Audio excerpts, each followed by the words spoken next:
Bienvenue sur Gabrosi Handicap. Aujourd'hui nous allons faire le résumé de Toharu Osan no VRMM Okatsuduki. Daisha ouvre la porte de sa salle de jeu avec excitation pour jouer au dernier VRMMO, malgré le fait qu'il soit un homme de 38 ans employé de bureau. C'est une évasion pour lui, car cela le fait se sentir jeune et capable de faire l'impossible. Il démarre le jeu et est accueilli par le créateur de personnages. Il nomme son personnage Earth et crée un avatar au look jeune. Son personnage en jeu ne se distingue pas, car il n'est pas du genre à être le personnage principal. Daisha ne peut jouer que 2 à 3 heures par jour à cause de son travail. Et il pense que cela pourrait causer des problèmes aux autres joueurs s'il essayait de jouer avec eux. Il s'attend donc déjà à jouer en solo la plupart du temps. Pour se dissuader encore davantage d'être invité dans un groupe, il choisit des compétences comme le tir à l'arc, malgré la mauvaise précision des arcs. Ensuite, il équipe une compétence en médecine, bien que les potions soient bon marché auprès des PNJ. Sa compétence de coup de pied n'a pas d'attaque spéciale, et sa magie du vent est faible contre les sorts de feu et de terre. Sa compétence de furtivité a un coût élevé en points de magie et perd en efficacité lorsque le joueur se déplace, mais sa compétence en capacité physique améliorée équilibre cela, bien que de manière non significative. Il ajoute également la vision à longue distance, la production de bouts de doigts en bois et la cuisine. Sur ces 10 compétences, 6 d'entre elles sont sous-puissantes. Avec tout confirmé, il se lance dans le monde du jeu. Le concept du jeu permet aux joueurs de faire ce qu'ils veulent. Comme c'est le jour du lancement, la zone principale est bondée et Earth remarque qu'il est le seul archer. Il est renversé par Ward, qui le traite de loser et se moque de lui pour avoir choisi un arc comme arme principale, car tout le monde sait qu'ils sont inutiles. Il donne ironiquement un coup de pied à Earth, ce qui fait rire son groupe en partant. Earth se dirige vers la salle d'entraînement et est inspiré par tous les joueurs qui travaillent dur pour perfectionner leurs compétences. Il va au stand de tir pour s'entraîner, mais son premier tir est désastreux. Il peut voir que l'arc est encore pire que ce que les gens disent, mais il ne se décourage pas et continue à tirer. À son 100e tir, il atteint les cibles et augmente sa compétence en tir à l'arc de 5 niveaux. Il pratique également sa magie du vent et la porte au même niveau. Earth se tourne ensuite vers ses coups de pied et les améliore jusqu'au niveau 5. Il décide ensuite de se lancer dans le monde après avoir atteint le niveau minimum pour survivre. Son excitation est rapidement brisée lorsqu'il sort et voit que les zones de chasse sont surpeuplées. Les gens se battant pour chasser des monstres. Il décide de se concentrer sur la collecte d'herbes et utilise sa vision à longue distance pour en localiser. Il commence à en ramasser mais ne sait pas ce que c'est. Il décide alors de rentrer pour les examiner. Il a du mal au début, mais finit par s'en sortir et les catégorise, ce qui fait augmenter sa compétence en médecine au niveau 3. Il ramasse accidentellement une herbe de suffocation, qui fait cesser de respirer à celui qui l'ingère et le fait rencontrer son créateur. Il se plaint qu'une telle herbe ne devrait pas se trouver dans la première zone. Earth se rend dans un magasin de potions et utilise son argent de départ pour acheter un ensemble de fabrication de potions pour débutants. Il fabrique sa première potion de guérison en broyant l'herbe et en la trempant dans de l'eau propre. La potion est terminée lorsque la chaleur est ajoutée. Une fois qu'il a fabriqué un objet, il a la possibilité de le fabriquer en série pour plus d'efficacité, mais au détriment de la qualité. Le processus augmente sa compétence en médecine et en production de bouts de doigts. Le lendemain, il se dirige vers le champ et est heureux de voir qu'il est moins fréquenté, ce qui signifie qu'il n'aura pas à se disputer avec d'autres joueurs pour chasser des monstres. Un lapin à cornes surgit d'un buisson alors qu'il réfléchit. Earth charge son arc et prend son temps pour viser, car il est difficile de recharger. Il tire, mais la créature esquive. Il se précipite vers lui pour riposter, mais Earth parvient à toucher une de ses pattes avant, aggravant ainsi la colère du lapin. Il le frappe avec un coup de pied double digne de Mortal Kombat, ce qui l'élimine. La créature laisse tomber sa fourrure et sa viande, ce qui réjouit Earth. Soudain, arrive un garçon nommé Zwei qui le félicite et une fille nommée Millie. Le garçon commence à rire et Earth lui demande ce qu'il y a de drôle. Il dit alors qu'il n'a jamais entendu un Rabbitorn faire un bruit ridicule comme ça auparavant. Son partenaire Millie s'excuse pour lui quand elle remarque qu'Earth n'est pas amusé. Zwei pense qu'il est cool et se présente officiellement avec Millie. Il lui envoie une demande d'amis, qu'il accepte. Zwei annonce déjà qu'ils vont former un duo comique de premier ordre, mais Earth n'est pas intéressé. Les deux se retirent après l'échange. Earth estime qu'il a besoin de plus d'expérience, car il met trop de temps à éliminer sa première cible. Il réessaie, mais les lapins à cornes le repèrent dans leurs angles morts. Cependant, il parvient toujours à capturer sa deuxième prise en utilisant sa magie du vent. Il se souvient qu'il a la compétence de furtivité, alors il l'utilise pour masquer sa présence, ne se révélant que lorsqu'il est prêt à tirer. Il obtient plus de succès et réalise même un coup critique, appelé coup de pointe, qui est également considéré comme une attaque secrète. Il découvre que l'utilisation de ces deux compétences en conjonction crée une offensive puissante. Cela le fait réfléchir à sa prochaine étape. Il se déconnecte du jeu pour dormir, car il a du travail le lendemain. Il se connecte de nouveau pour sa prochaine session et prend un morceau de pain, mais réalise que la nourriture vendue par les PNJ est médiocre. Il décide donc de cuisiner de la meilleure nourriture, car les joueurs peuvent goûter la nourriture dans le jeu.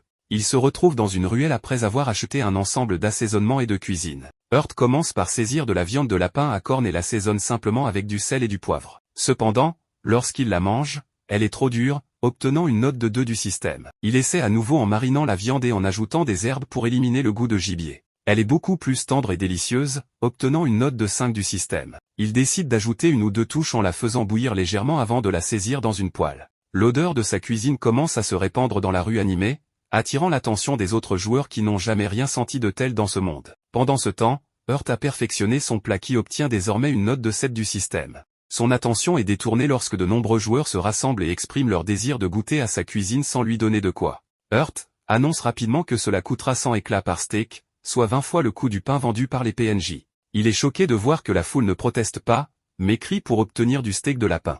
Il est taquiné par ses nouveaux clients pour ne pas préparer leur commande assez rapidement. Mais il a réussi à augmenter sa compétence en cuisine jusqu'au niveau 20 avec l'aide de la compétence promotionnelle de cuisine, qui augmente sa vitesse de cuisson.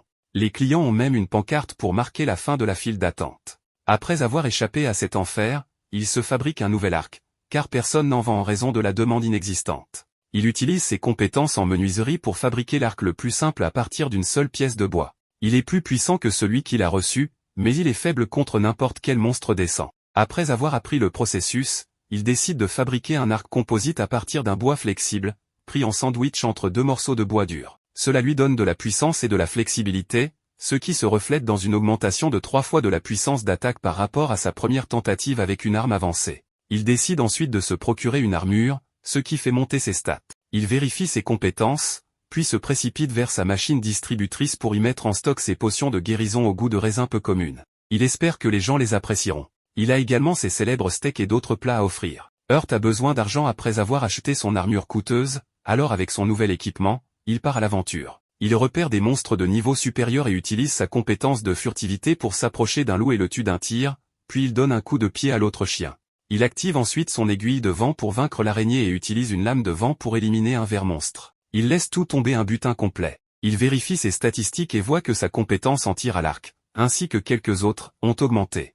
Il décide de mettre fin à sa journée, car il est à court de flèches. Hurt rentre et voit des commentaires positifs sur sa machine distributrice. Cependant, personne ne sait que le monde serait brutalement attaqué par un nouveau système, et les joueurs paniquent dans la zone principale, cherchant quelqu'un qui leur vendra des potions. Ils cherchent quelqu'un qui a la compétence en médecine et sont prêts à payer cher pour des potions si quelqu'un les a. Hurt est confus quant à ce qui se passe, car les PNJ vendent des potions.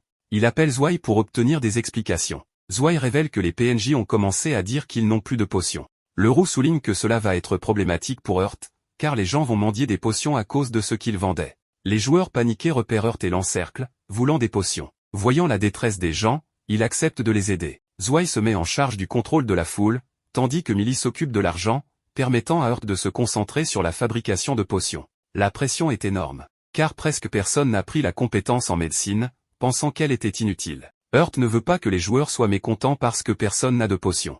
Il utilise la fabrication en série pour en fabriquer beaucoup, mais finit par manquer d'herbes médicinales, ce qui l'oblige à refuser de nouveaux clients. Il leur promet qu'il y en aura plus le lendemain. Ward et son groupe font irruption et exigent qu'il leur donne toutes les potions qui restent. L'archer lui dit poliment que le reste de la fournée est pour les personnes qui font la queue. Ward s'approche de Hurt, mais Zwei se met en travers de son chemin, lui demandant de les laisser tranquilles. Ward le renverse d'un seul coup. Il promet de leur montrer de quoi il est capable s'ils ne font pas ce qu'il dit. Hurt exprime le même sentiment et pointe la réalité de la situation, montrant la file de gens qui attendent pour lyncher Ward s'ils touchent à leurs potions.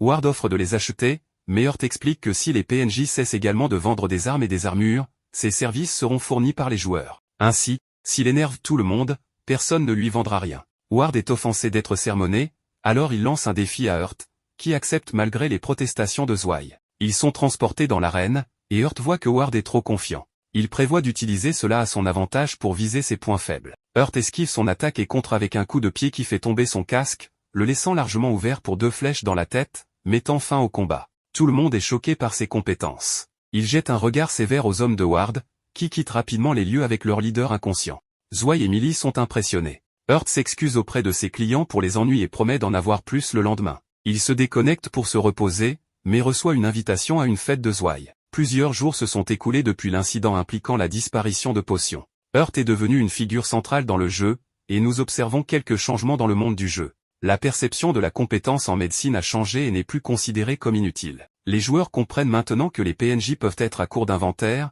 ce qui incite à réévaluer la compétence en médecine. Heart rejoint le jeu et exprime sa gratitude envers Zwei de l'avoir invité dans la guilde. Il est le chef de la guilde Blue Collar et il est facilement reconnaissable avec ses vêtements rouges. Les autres membres de l'équipe se présentent, en commençant par un homme grand et enthousiaste nommé Raj, qui sert de tank avec une hache à une main et un bouclier. Nora, un autre membre, se spécialise dans le combat au corps à corps avec des épées courtes.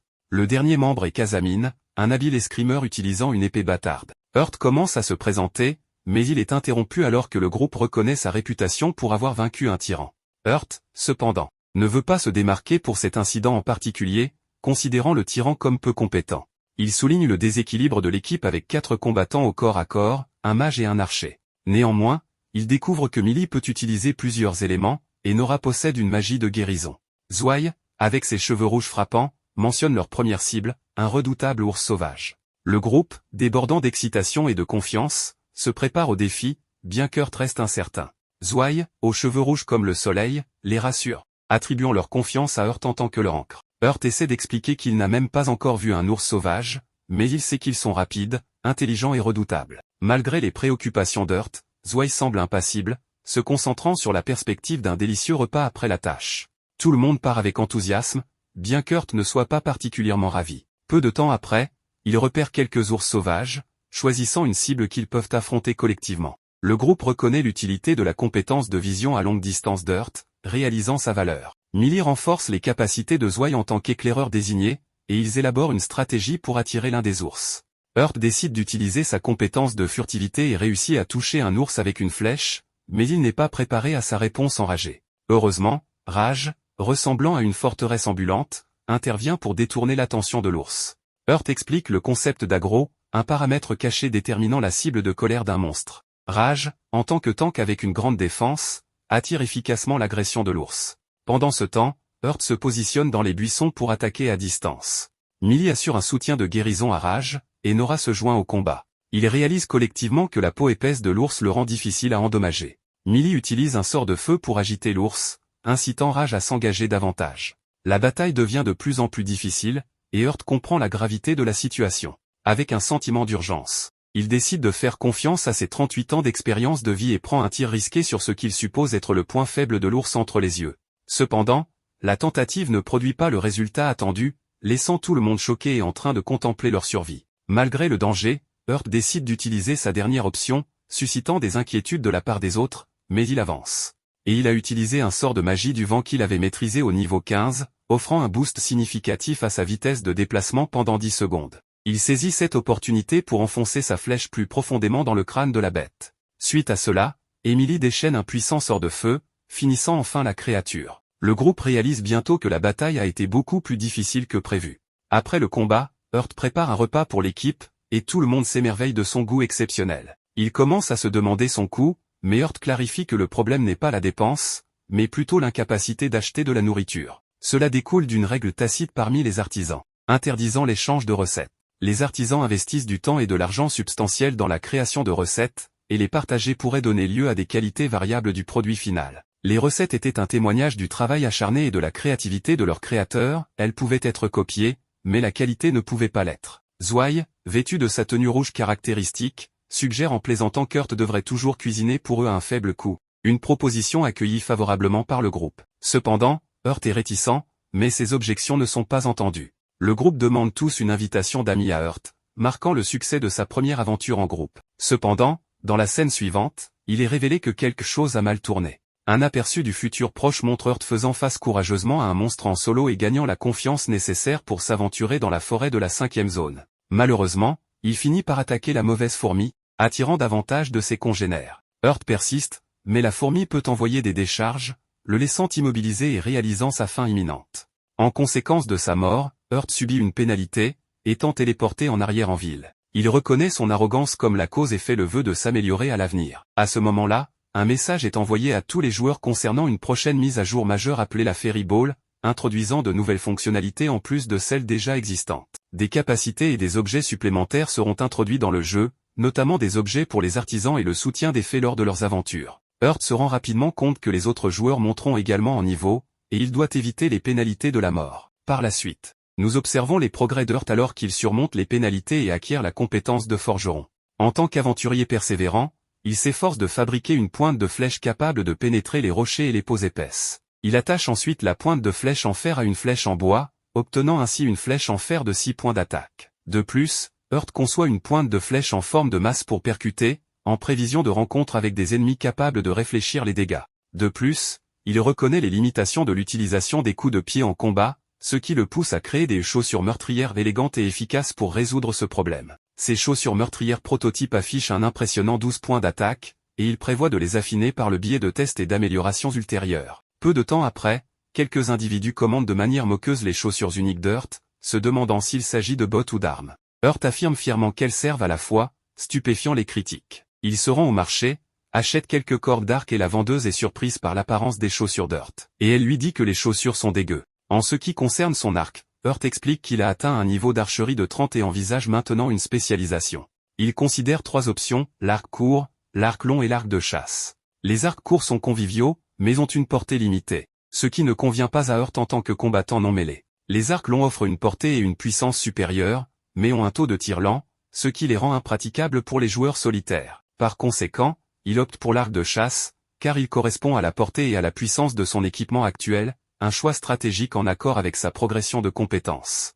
Heurt souligne que la nouvelle compétence choisie offre un bonus d'attaque substantiel, ce qui le pousse à commencer à fabriquer son nouvel arc. Il sélectionne soigneusement un design qui lui plaît. Le forgeron, connu sous le nom de Black, observe le travail d'Heurt avec étonnement, n'ayant jamais vu un arc de cette sorte auparavant. Heurt termine l'arc, qu'il nomme l'arc X, affichant un impressionnant total de 32 points d'attaque. Bien qu'il demande plus de force pour être bandé par rapport à son ancien arc, il se sent incroyable et nettement plus puissant. Heurt vit un moment émotionnel en exprimant sa gratitude envers son ancien arc pour ses services passés, passant rapidement à son excitation de l'essayer. Le lendemain, Heurt retourne dans la forêt avec une détermination résolue, il rencontre une fourmi solitaire, sans lien avec les autres, et la tue avec une flèche pointue après quel événement tenté de réfléchir les dégâts. Cependant, sa soif de vengeance reste insatisfaite, ce qui le pousse à brutaliser les fourmis tombées. Debout au milieu des fourmis vaincues, Heurt déclare triomphalement sa victoire durement gagnée. Désireux d'utiliser les exosquelettes des fourmis pour fabriquer des armures, il traîne leurs cadavres à travers la ville. Pendant ce temps, des nouvelles se répandent à propos de la prochaine Fairy Ball. Intrigué, Heurt voit apparaître devant lui un cristal de contrat et espère former un contrat avec une fée du vent, tenant compte de son rôle d'archer et de la sécurité de le faire sans monstre à proximité. Cependant, pendant le rituel, le cristal vibre violemment et se brise, laissant Heurt désabusé. Plus tard, il discute de son rituel de fée raté avec Zwei. Malgré la réussite d'autres joueurs dans la formation de contrats, ils encouragent Heurt à ne pas perdre espoir, mentionnant la possibilité d'une autre chance dans la deuxième moitié de l'événement. De plus, il note que l'objet cassé reste, indiquant une autre opportunité. Zwei, connu pour ses cheveux rouges enflammés, exprime son soulagement d'avoir résolu un problème, mais reste curieux de comprendre pourquoi les fées montrent une telle faveur à Heurt. Bienvenue sur Gabrosi Handicap. Aujourd'hui nous allons voir la troisième partie de ce résumé. Heurt décide de faire une pause sous un arbre et de profiter de la beauté de la nature. Il est bientôt rejoint par une fée amicale qui voltige autour de lui. Heurt se redresse et remarque la convivialité de la fée, même s'il ne comprend pas pourquoi. La fée atterrit sur son doigt, indiquant son désir de conclure un contrat, mais Heurt s'excuse, expliquant qu'il ne peut pas car son cristal est cassé. Il convoque le cristal pour le montrer à la fée, qui s'amuse joyeusement avec. Heurt est content tant que la fée s'amuse. Pendant ce moment, Heurt décide de vérifier ses statistiques, et il est ravi de voir qu'elles ont toutes augmenté. Cela signifie qu'il peut apprendre des compétences plus spécialisées, ce qui l'enthousiasme car cela lui permet de combattre de nouvelles manières. Avec une confiance retrouvée, Heurt décide d'explorer son premier donjon, et en marchant à travers une grotte sombre, il se remémore ses jeunes jours à explorer de tels endroits. Ses compétences l'alertent d'un danger caché, et il l'évite habilement, continuant avec un sourire. Heurt aime le frisson de ne pas savoir jusqu'où ira l'obscurité. Cependant, il s'arrête lorsqu'il atteint une section particulièrement sombre, et soudain, des yeux rouges apparaissent dans l'obscurité. Une araignée lui saute dessus, et Heurt tire rapidement son arc, ressentant le frisson de l'aventure. Il tire une flèche en plein dans la tête de l'araignée, la faisant reculer. Heurt enchaîne avec des sorts de vent de haut niveau, faisant tomber le monstre sur le dos. Mais à sa grande surprise, l'araignée récupère rapidement et contre-attaque. Pensant rapidement, Heurt utilise sa compétence de saut élevé pour bondir au-dessus de l'attaque de l'araignée, mais il oublie le plafond de la grotte et se cogne la tête. Malgré la douleur, il reste concentré et utilise un fouet qu'il a récemment acheté pour attirer l'araignée vers lui. Heurt achève l'araignée d'un puissant coup de pied, aidé par les lames sous ses pieds. Bien qu'il souffre de la mésaventure du saut élevé, il se rappelle de faire plus attention au plafond de la grotte la prochaine fois. Soudain, un groupe de fées des ténèbres apparaît et guide Urt plus profondément dans la grotte. Il atteint finalement un précipice avec une étroite corniche, et il marche avec précaution le long de celle-ci. À mesure que le sol devient plus difficile, Urt active sa compétence de centre de gravité stable, lui permettant de naviguer en toute sécurité sur la corniche.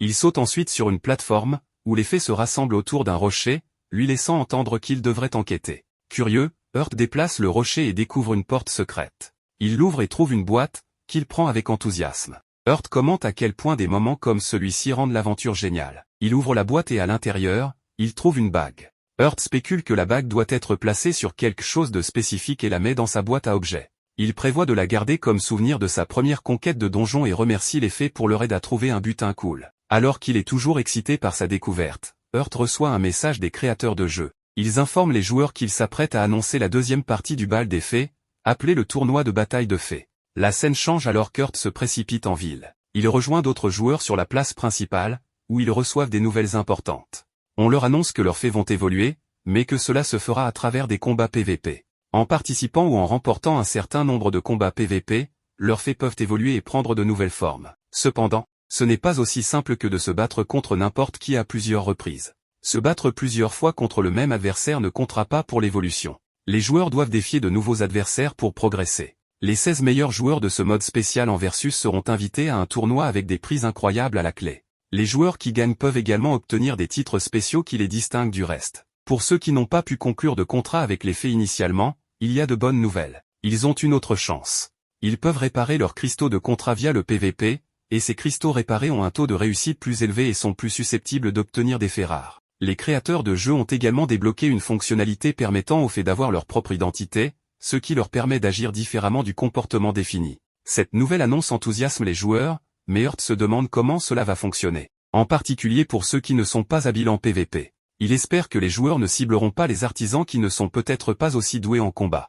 Urt se rend dans la zone de forge, et le forgeron le rassure en lui disant qu'il n'y a rien à craindre pour les artisans. La communauté des joueurs a décidé de protéger les artisans en s'unissant contre ceux qui essaient de les forcer à se battre, servant ainsi de fort dissuasif. Personne ne veut attirer la colère de toute la guilde sur eux. Urt est ravi d'apprendre la découverte de la nouvelle ville, Nexia. Cependant, lorsque Black exprime son désintérêt pour la compétition et souhaite se concentrer uniquement sur l'artisanat, Urt commence à se demander ce qu'il devrait faire en attendant. Les créateurs de jeux ajoutent un titre spécial à Urt, qui est surpris de constater qu'il est maintenant connu sous le nom de séducteur de fées. Le titre ne peut pas être désactivé et ne disparaît que après avoir participé à un combat PVP spécial lors de l'événement. Urt se sent humilié alors que son nouveau titre attire l'attention de tous. Il tombe par terre en désespoir, et une foule se rassemble pour voir son titre, le faisant se sentir encore plus embarrassé. Quelques fées viennent le soutenir. Urt réalise que sa seule façon de lever la malédiction de ce titre est de participer au PVP. Il commence à supplier quiconque de se battre contre lui.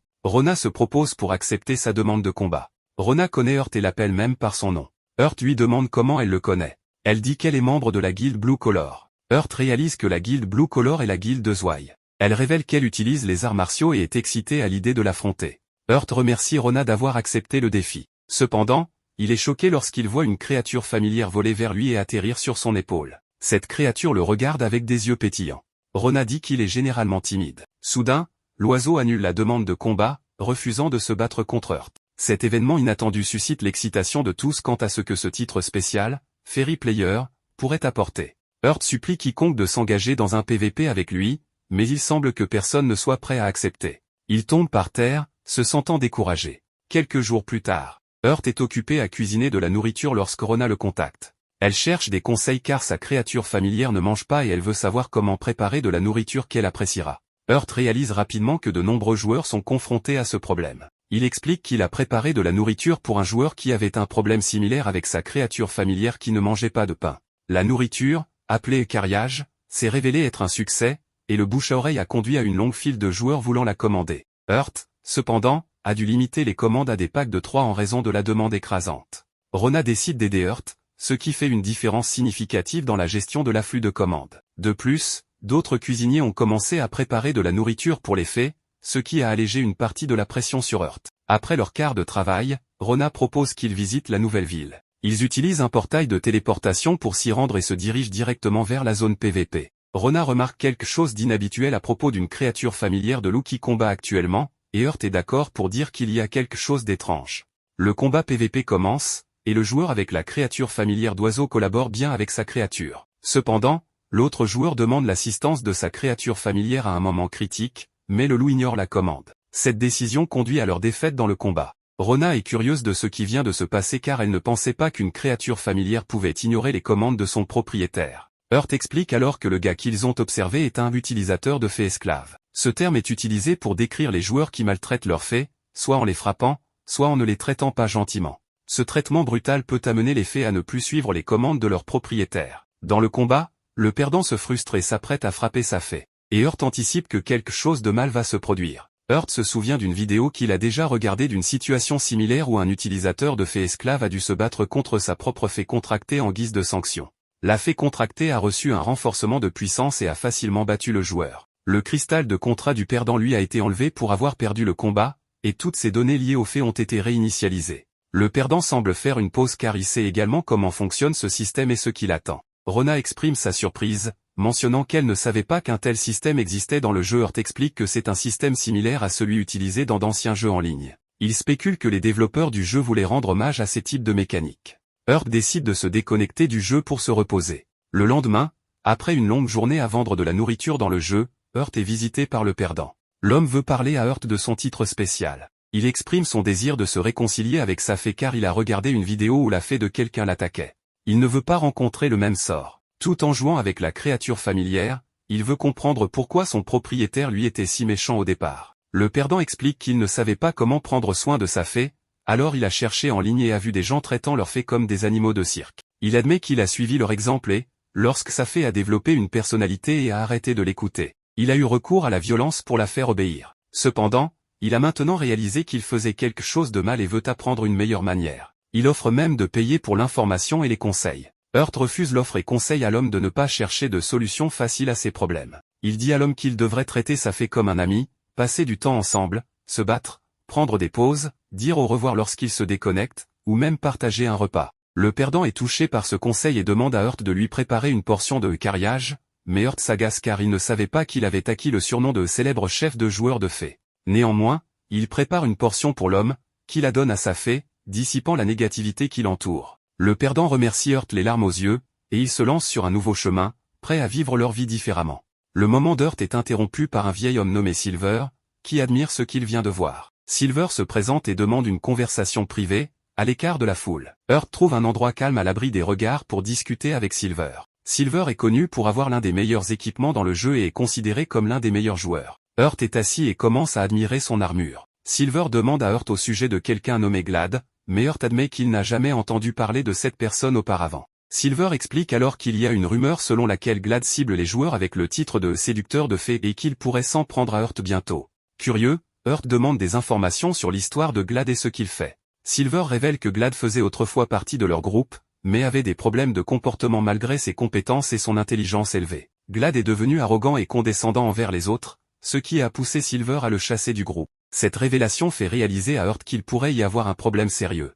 L'homme âgé explique ensuite qu'au début d'un événement spécial dans le jeu, Glad a échoué à conclure un contrat avec une fée, tout comme Heart. Cette défaite a contrarié Glad, qui a commencé à causer des problèmes avec d'autres membres de son groupe. Il était tellement bouleversé que Silver a dû l'expulser du groupe. L'homme âgé invoque ensuite sa puissante fée qui est une Valkyrie de lumière. Silver a tenté de le réprimander mais ses réprimandes n'ont fait que croître sa colère. Il révèle que depuis la dernière mise à jour, le cristal de Glad a été restauré et il a obtenu le renard des ténèbres comme fée. Il erre maintenant en provoquant des duels PVP avec les autres joueurs pour se prouver de toutes les manières possibles. Heart dit que même après avoir reçu la fée, il semble que Glad n'a pas digéré son humiliation. Glad compte faire étalage de sa puissance lors du tournoi de l'événement. L'homme âgé avertit Heart de rester à l'écart de Glad pour éviter les ennuis, et Heart le remercie pour ses conseils. Silver compte participer au tournoi afin de pouvoir réprimander Glad lui-même comme il se doit puis il se lève et part. En attendant, Heart réfléchit à l'importance d'être prudent et de ne pas croire qu'un seul côté de l'histoire. Le lendemain, il part à la chasse aux monstres. Heart sait qu'il n'est pas autorisé de défier quelqu'un en combat PVP un jour de PVE. Donc même si Glad pourrait être après lui, il sera à l'abri des batailles PVP tant qu'il chassera dans les environs. Heart tire une flèche avec son arc, touchant un ours à la tête. L'ours devient très en colère. Heart utilise une nouvelle compétence appelée Mirror Arrow pour tirer plusieurs flèches sur le visage de l'ours, l'immobilise avec un fouet, puis il achève l'ours avec son attaque de coups de pied. Hurt mentionne qu'il a appris une nouvelle technique d'arc, ce qu'il trouve utile, mais il trouve toujours difficile de combattre un ours sauvage tout seul. Cependant, cela lui convient car c'est ainsi qu'il aime jouer au jeu. Soudain, un menu de spécialisation apparaît devant lui et Hurt utilise des points de compétence pour améliorer ses coups de pied, obtenant ainsi sa première compétence de coup de pied. Il trouve aussi que le menu de compétences est plus intuitif depuis la mise à jour. Après, il se rend dans une mine pour trouver de l'acier et du métal léger pour l'artisanat. Dans un enchaînement de coups de pioche, il découvre du minerai explosif, qui est très dangereux. Il parvient toutefois à le collecter en toute sécurité, ce qui rassure les autres miniers qui le félicitent d'avoir géré comme un pro. Mais s'il avait raté son coup, il aurait tous fini en bouillie. Cette nuit-là, Hurt demande à un ami nommé Black s'il peut utiliser sa forge. Black se demande si Hurt va créer quelque chose d'inhabituel encore une fois, mais il part s'occuper de ses propres affaires. Hurt commence à fabriquer une nouvelle tête de flèche en métal, inspirée par un objet appelé le couteau à lame torsadée. C'est une technique difficile, mais Hurt y travaille toute la nuit. Il parvient à ajouter un statut à une flèche, ce qui est une réalisation significative. Ensuite, il commence à travailler sur le fouet, et Black est stupéfait lorsqu'il voit le produit final, un fouet métallique fabriqué avec expertise. Les bras d'Hurt sont fatigués, mais l'effort en valait la peine. Hurt emmène le minerai explosif à une femme qui lui permet de travailler dessus dans sa cave. C'est un peu louche, mais Hurt est d'accord avec ça car il ne dérangera personne en cas de problème. Manipuler le minerai est risqué en raison de son potentiel explosif, mais Hurt ne veut pas le gaspiller. Il décide de travailler le minerai explosif en utilisant ses compétences médicales. Après avoir disposé plusieurs ingrédients, il commence une série d'expériences avec les produits chimiques, de l'huile et les herbes, il formule plusieurs combinaisons. Il décide alors d'aller expérimenter tous ces combinaisons afin de voir celle qui est la meilleure de tous. La première mixture échoue en produisant une quantité insignifiante de fumée, mais la deuxième est incroyablement puissante, lui enlevant 80% de ses PV. Mais il trouve qu'elle sera parfaite pour emporter plusieurs ennemis avec lui et il décide de la nommer l'huile de l'enfer car elle est trop puissante. Il boit une potion pour se revigorer et il teste sa dernière concoction et détermine qu'elle a le ratio parfait qu'il voulait et il la nomme l'huile renforcée. Pendant ses aventures, Hurt combine ses nouvelles compétences, armes et objets pour vaincre facilement un groupe de créatures semblables à des ours appelés Ugly Bears. Il reconnaît que l'huile explosive rend les choses plus faciles, mais il comprend aussi qu'il ne pourra pas améliorer ses compétences s'il s'appuie trop sur elle. Hurt monte de niveau à la fois avec son arc de chasse et sa magie du vent, débloquant l'arc de chasse Aeolian Dust, une compétence qui lui permet d'ajouter des propriétés magiques à une arme. Hurt décide d'essayer et teste sa compétence Gatling Arrow, qui lui permet de tirer en rafale. Il est surpris de constater qu'il ne peut gérer que 2 flèches à son niveau de compétence actuel. Il découvre également que sa magie de soutien du vent lui permet de sauter plus haut. Avec tous les matériaux et les connaissances acquises en tuant les Ugly Bears, Hurt demande à un marchand de lui fabriquer une cape, car il veut se protéger des attaques par derrière. Une annonce est faite à tous les joueurs selon laquelle ils sont en train de clôturer les scores pour l'événement PVP. Zwei et Millie trouvent Hurt et Zwei lui dit que leur guilde n'a pas passé beaucoup de temps sur l'événement, donc ils doutent que l'un d'entre eux ait réussi à entrer dans le tournoi.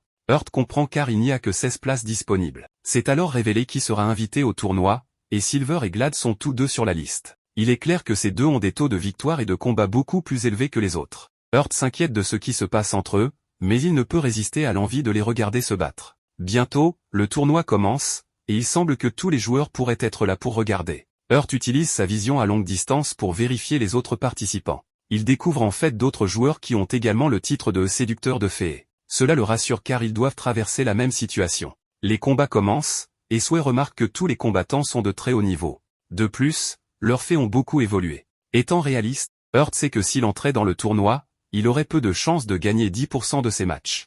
Hurt remarque quelque chose d'étrange pendant les combats, il voit des particules de lumière se transférer de la fée perdante à la gagnante, ce qui ne s'était pas produit lors des précédents événements PVP féeriques. Cela le fait se demander quel est cet étrange phénomène. Les combats continuent, et le match tant attendu entre Silver et Glad est sur le point de commencer. Glad commence par provoquer verbalement, et Silver prend la responsabilité de la descente de Glad dans les ténèbres. Silver prévoit de faire changer Glad en le battant en premier. Leur combat commence, mais Glad est déjà familier avec les mouvements de Silver, et ils semblent être à égalité. Tout le monde est en admiration devant l'action des meilleurs joueurs. L'homme âgé Silver déclenche une attaque puissante. Mais Hurt est choqué de voir que le chevalier noir lévite en utilisant une impulsion de vent.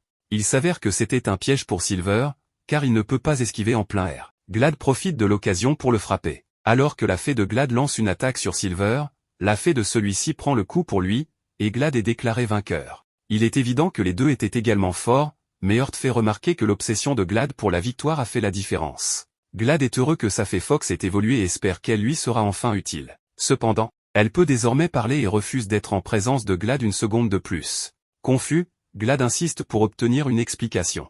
Elle révèle la vérité choquante, le véritable but de cet événement était de choisir le prochain dirigeant des Fées. Les Fées avaient reçu une prophétie selon laquelle leur prochain dirigeant devrait être quelqu'un de fort et compétent dans les arts de la guerre, même si les Fées ne sont pas naturellement portées vers la guerre. Ainsi, elles ont décidé d'apprendre à se battre avec les humains, les maîtres de la guerre. Le vainqueur d'un combat hériterait de l'expérience du perdant, et cela continuera jusqu'à ce qu'il ne reste plus qu'une seule Fée pour devenir leur dirigeante. Cette Fée nouvellement évoluée est destinée à devenir leur reine. Glad est furieux, supposant que toutes les Fées partiront maintenant qu'elles ont utilisé les humains à leur avantage. Mais la reine Fée explique que ce n'est pas le cas. Elle quitte seulement Glad parce que leur contrat a pris fin. Glad cherchait la vengeance sur l'homme âgé, ce qu'il a toujours voulu, et elle souligne qu'elle n'a jamais signifié grand-chose pour lui. Ils n'ont jamais été partenaires, elle n'était qu'un outil pour lui. Elle révèle maintenant qu'elle a également utilisé Glad comme un outil pour l'aider à atteindre son objectif de devenir la reine des Fées. La reine Fée dit à Glad que même si le jeu n'est que pour s'amuser pour lui, c'est la vie réelle pour elle. Millie remarque que la reine Fée parle comme une vraie personne, et Heart est d'accord pour dire qu'elle ne semble pas être une IA du tout. Il se demande si elle fait partie d'une expérience, mais décide de ne pas poser de questions pour être poli. La reine Fée offre à Glad une autre Fée aussi puissante qu'elle ne l'était avant d'évoluer, mais il refuse. Il est clair que Glad est très contrarié et qu'il recourt à la force. La reine lui dit que s'il parvient à la battre dans un combat, elle reconnaîtra sa force et le suivra à nouveau. Cependant, s'il perd, il ne recevra ni l'argent du prix ni la Fée. Glad veut simplement arrêter de parler et forcer la reine à lui obéir à nouveau. Leur combat commence. Mais la reine Fée montre rapidement qu'elle est beaucoup plus puissante. Tout le monde est étonné de la rapidité avec laquelle elle peut lancer des sorts, et elle déclenche une attaque dévastatrice. Bien que Glad parvienne à contre-attaquer, la puissance de la reine le choque. Sa prochaine attaque est une explosion massive qui ne laisse à Glad qu'un point de vie. Mais la reine Fée ne s'arrête pas là. Elle le frappe d'un éclair, le laissant à peine en vie. La Fée en colère continue à attaquer, infligeant un coup final qui laisse Glad avec un seul point de vie, puis laisse Silver prendre la relève. Étonnamment, la reine des Fées révèle qu'il y a 3 personnes qui méritent encore des récompenses. Elle rassemble tous les séducteurs de Fées, y compris Heart, qui est parmi la foule, et les remercie de ne pas s'être battus, même si cela signifiait renoncer à la possibilité de faire évoluer leur Fée.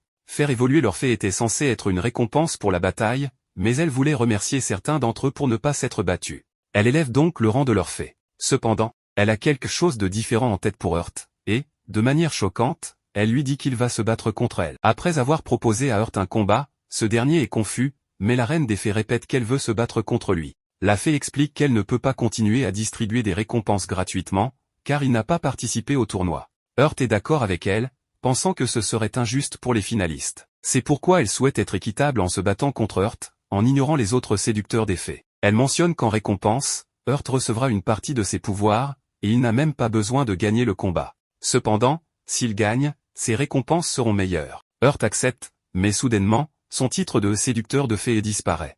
Ensuite, nous voyons l'équipe de développeurs louches mentionnant que l'événement a atteint son apogée. Heart prend quelques minutes pour réfléchir à sa stratégie. Il reconnaît qu'il n'a pratiquement aucune chance de gagner. Elle n'a qu'à le frapper avec une puissante explosion, et il rencontrera son point de réponse. Cependant, il a un avantage. Il l'a déjà vu combattre une fois. Il est également sûr qu'elle n'a aucune expérience de combat contre quelqu'un qui utilise un arc comme arme principale. Il sait qu'il doit être rapide, car son endurance est faible, et si le combat s'éternise, il perdra. Cependant, la seule façon de la battre est de se battre salement. Il prépare ses huiles, et les deux se préparent à commencer le duel. Le compte à rebours atteint 0, et Heart se retourne rapidement et glisse loin.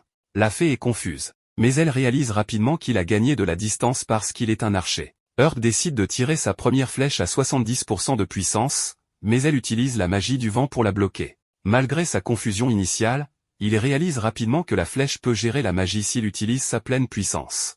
La Fée commence à invoquer plusieurs lances de feu, mais il parvient à les éviter. Ensuite, il tire une autre flèche, et elle essaie de l'arrêter avec la magie du feu, mais la magie échoue à bloquer la flèche, et elle est touchée à l'épaule. La Fée décide alors qu'elle doit l'arrêter en réduisant la distance entre eux. Cependant, Heart était déjà préparé à cela et sort sa gourde. Elle pense d'abord que c'est une potion et essaie de l'empêcher de la boire, mais il la lui lance, créant un nuage de fumée. La Fée, entourée de la fumée, réalise que la gourde contient du poison.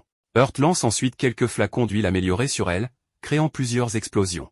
Elle réalise rapidement qu'elle a commis une erreur en n'interdisant pas les objets. Heart répond simplement qu'il est un être humain, et il doit réfléchir à des stratégies pour gagner face à quelqu'un de plus fort. La Fée invoque alors des murs de terre pour bloquer son champ de vision et l'empêcher d'attaquer. Cependant, Heart active rapidement sa compétence de furtivité. La fée essaie de le détecter, mais elle n'y parvient pas. Le sort de mur commence à disparaître, et elle essaie de le localiser, mais Heart apparaît par derrière et utilise son fouet pour la retenir. Il enchaîne avec sa compétence de charge glissante et la combine avec ses nouvelles compétences à l'arc. Il lance des flèches en l'air et les tire comme une mitrailleuse, suivi de sa compétence de double clone. Après avoir pris plusieurs flèches sur son corps, Heart utilise la compétence de vol et le grand saut pour tirer une flèche perforante dans son cœur. Ensuite, il donne un coup de pied à la même flèche pour la faire pénétrer plus profondément dans son corps, et la fée se dématérialise malgré l'enthousiasme du public pour ce qu'il vient de voir. Heart réalise qu'il a fait une grosse erreur. Il a montré ses compétences de combo à un public nombreux, ce qui les poussera à le harceler à l'avenir. Non seulement cela, mais ils lui demanderont aussi de créer de lui l'améliorer et de le défier en combat. Il décide de s'enfuir tant qu'il le peut encore. Cependant, la fée réapparaît et accepte sa défaite. Elle lui dit qu'il est temps pour sa récompense. Elle lui demande de sortir son cristal de contrat de fée brisé et l'anneau du roi des fées. Il est confus et lui demande de quoi elle parle mais il se rappelle qu'il a ramassé une bague dans la grotte, alors il les remet à la reine qui l'examine. Elle mentionne qu'il est assez imprévisible, car il a déjà 5 lumières en lui. Ensuite, elle appelle les enfants de la lumière, et 2 lumières de plus apparaissent à l'intérieur. Elle reconstruit ensuite le cristal et l'anneau, puis essaie de mettre l'anneau à son doigt, qu'il tente de refuser, car cela ressemble à une demande en mariage. Cependant, elle utilise un sort pour augmenter sa force et parvient finalement à mettre l'anneau à son doigt. Le système indique que cet anneau est un objet unique dans le jeu, car il contient les 6 éléments du pouvoir des fées. L'équiper permet de se rendre au pays des fées. Cependant, il y a un problème, il ne peut pas le retirer, malgré ses statistiques impressionnantes. La reine des fées disparaît ensuite, et l'événement se termine enfin. Quelques jours plus tard, Heart découvre que les joueurs qui ont regardé le combat commencent à apprendre les 2 compétences qu'il utilisait. Il était le seul joueur du jeu à être un archer, mais maintenant c'est beaucoup plus populaire. Heart continue de se concentrer sur la création de ses huiles, mais il se sent un peu triste. Il a choisi ses compétences à l'arquer devant parce qu'elles étaient considérées comme inutiles par tout le monde, mais les gens réalisent maintenant à quel point elles sont puissantes. Soudain, la reine des fées apparaît, le laissant perplexe. Il lui demande comment elle sait où il se trouve, mais elle répond que l'anneau est également un point de téléportation. Elle le taquine en disant qu'elle est venue apporter de l'amour au solitaire qui n'a pas de fée, mais il la gifle sur la tête, sachant qu'elle est simplement là pour échapper au travail, et lui ordonne de partir. Il décide ensuite de retourner en ville, mais il se sent mal à l'aise car tout le monde le regarde. Il commente le fait qu'il est le mari de la reine des fées. Soudain, il entend un type aléatoire crier à quelqu'un d'arrêter de marcher. Heart décide de continuer à marcher pour ne pas être pris dans une confusion aléatoire. Il veut chasser et essayer quelque chose de nouveau. Il se souvient de la reine des fées mentionnant que quiconque porte l'anneau peut apprendre le sort Prisme Nova. Il décide d'affaiblir un ours avec ses flèches, puis d'utiliser son fouet pour le maîtriser. Il commence rapidement à lancer le sort, et après une longue incantation, une énorme boule brillante apparaît au-dessus de l'ours et le pétrifie. Il est initialement perplexe, mais après quelques essais, il réalise que Prisme Nova confère un effet d'état anormal aléatoire à ses adversaires. Il parvient ensuite à trouver un endroit isolé et installe sa cuisine provisoire. Il essaie d'augmenter son efficacité globale en cuisine en préparant plusieurs plats en même temps. Il parle du sort à la reine des fées, qui explique que la paralysie et la pétrification ont peu de chances de se déclencher, et que le sort lui-même a un temps de recharge énorme. Elle essaie de manger sa nourriture, mais il la gifle sur la tête, expliquant qu'il a l'intention de vendre ses plats, pas de les manger. Elle essaie de le raisonner en disant que son pays ne fait que des sucreries, et qu'elle en a marre. Il sait qu'elle fait de son mieux pour les citoyens de son pays, mais cela ne signifie pas qu'elle peut venir l'ennuyer quand elle le souhaite. Ils sont soudainement interrompus par un galet au hasard. Le gars se plaint qu'Heart l'ignore en ville, faisant réaliser à Heart que c'est le gars ennuyeux. Ce galet se présente comme Nézer de la guilde de l'Arc d'Apollon. Il explique que leur objectif est de sauver les archers de l'oppression, même si c'est Heart qui le fait réellement. Bien sûr, Heart comprend que ce gars est plus bête qu'une pierre. Le gars garde son visage stupide, mentionnant qu'il est venu ici pour inviter Heart dans sa guilde avec le siège le plus bas. Mais Heart répond simplement qu'il n'est pas intéressé et qu'il part. Il ouvre rapidement son étal de nourriture en ville et dit à la reine des fées de partir, mais elle refuse. Il finit par lui donner de la nourriture qu'il a préparée. Il mentionne qu'elle est une grosse mangeuse, mais elle le traite de fou de ne pas comprendre pourquoi elle traîne avec lui. Elle disparaît ensuite soudainement, promettant de revenir bientôt. Heart décide ensuite de se rendre à l'atelier de Black et de travailler sur son équipement. Il commence à se sentir dérangé car tout le monde le regarde de près. Black explique simplement qu'ils le font parce qu'il est célèbre, mais Heart leur demande de s'éloigner de lui. Heart commence alors à travailler sur son équipement. Tout d'abord, l'arc de type X. La durabilité de l'arc a diminué, et il doit maintenant en fabriquer un nouveau. Il décide de remplacer à la fois le corps principal et les cordes. Il utilise du bois de qualité qu'il a obtenu de la deuxième ville pour fabriquer le corps principal, et utilise du métal léger pour le renfort. En gros, il améliore la qualité de l'arc, le rendant beaucoup plus solide. Sa version d'origine avait un bonus de 32 points d'attaque, mais celui-ci a un bonus de 46. Ensuite, il commence à travailler sur ses chaussures à lame. Il décide de remplacer le matériau principal par du métal léger, ce qui le rend beaucoup plus léger et lui permet de l'armer correctement, le rendant plus robuste et stable. Il ajoute de nouvelles pointes de flèches torsadées à la semelle, augmentant sa puissance. Cette fois, il ne crée pas de lame latérale, mais il ajoute 3 lames imitant des crocs à l'extrémité des orteils et 3 pointes de flèches torsadées sur le dessus de la chaussure. De cette manière, il pourra poignarder les monstres lorsqu'il les frappe. De plus, il rend les crocs amovibles, ce qui les rend faciles à remplacer. En conséquence, sa lame de jambe à croc lui confère une défense supplémentaire de 10 et 29 points d'attaque. Une fois cela fait, il ne lui reste plus qu'une chose à faire. Il retourne chez le fabricant chez qui il avait commandé sa cape et remarque qu'elle a presque atteint un grade d'objet parfait. Cependant, elle ne facture pas plus cher pour cela. Heart est perplexe car c'est assez bon marché, mais elle mentionne qu'elle facturera toujours le prix convenu, quel que soit le niveau de l'objet. Il souhaite la tester en chassant lorsqu'il reçoit soudain un message de Hayam, le maître de guilde de l'Arc d'Apollon. Il accepte de la rencontrer et remarque plusieurs archers autour d'elle. Hayam se présente rapidement et Heart lui demande pourquoi elle a demandé à le rencontrer. Elle s'excuse rapidement pour le comportement de Nether et explique qu'Heart est devenu célèbre après son duel contre la reine des fées, et que Nether voit en Heart une opportunité d'accroître la force de leur guilde, car il n'accepte que des archers. Heart répond que c'est bien, car cela ne le dérange pas du tout, mais Hayam explique que Nether a atteint un tout nouveau niveau de stupidité. Il s'avère qu'il essaie de recruter davantage de membres de guilde en mentionnant qu'Heart est également membre de leur guilde. Non seulement Hayam, mais chaque membre de la guilde s'excuse auprès d'Heart, qui leur demande rapidement de relever la tête. Hayam mentionne ensuite qu'ils punissent les actions de Nether en le rétrogradant de lieutenant à membre ordinaire de la guilde. Ils ne l'excluront pas de la guilde, mais il a perdu tous les privilèges qu'il avait. Heart pense que c'est une bonne façon de punir Nether et est d'accord. Hayam devient un peu personnel en mentionnant qu'elle a regardé son combat et qu'il est l'espoir de tous les archers. Heart ne ressent pas la même chose, il voulait simplement jouer une place impopulaire pour éviter toute attention. Pendant ce temps, dans la salle des développeurs, ils parlent tous d'Heart, qui a vaincu la reine des fées et gagné son amitié. Non seulement cela, mais il est devenu une énorme influence sur les autres joueurs, c'est pourquoi il décide de suivre le compte d'Heart. Le deuxième tour d'inscription des joueurs est mis en ligne. Daichi devine que cela signifie que les nouveaux serveurs ont été installés. La pénurie de casques de réalité virtuelle a également été résolue, ce qui signifie que les inscriptions ne resteront pas ouvertes longtemps, car ce nouveau serveur se remplit rapidement. Il lance le jeu et est accueilli par Zwei et Millie qui l'informent que de nouveaux effets de statut ont été ajoutés dans le correctif de la veille. Il vérifie et note l'effet de rupture des bras. Quand on est frappé par celui-ci, on ne peut pas tenir son arme pendant un certain temps. Millie souligne également qu'ils doivent se méfier de la paralysie et de la pétrification aussi, elle est déclenchée si l'on subit plus de 25% de ses PV totaux et des dégâts au bras. Heart est juste heureuse que les autres joueurs ne puissent pas voler les armes tombées. Il se souvient que cela lui est arrivé dans un jeu précédent. L'annonce d'une nouvelle mise à jour attire leur attention. Le présentateur les informe qu'un nouveau donjon arrive, son nom est le défi des morts. Il est entièrement généré aléatoirement, donc chaque fois que les joueurs entrent, ils seront accueillis par une toute nouvelle expérience. Il y aura une pléthore de pièges qui attendent les joueurs malchanceux, donc ceux qui ne peuvent pas penser rapidement rejoindront les morts dans le labyrinthe. Ils disposent d'une limite de temps d'1 heure pour atteindre le 10e étage comme premier objectif. C'est aux joueurs de décider s'ils veulent relever le défi des trépassés. Heart est excité en entendant cela.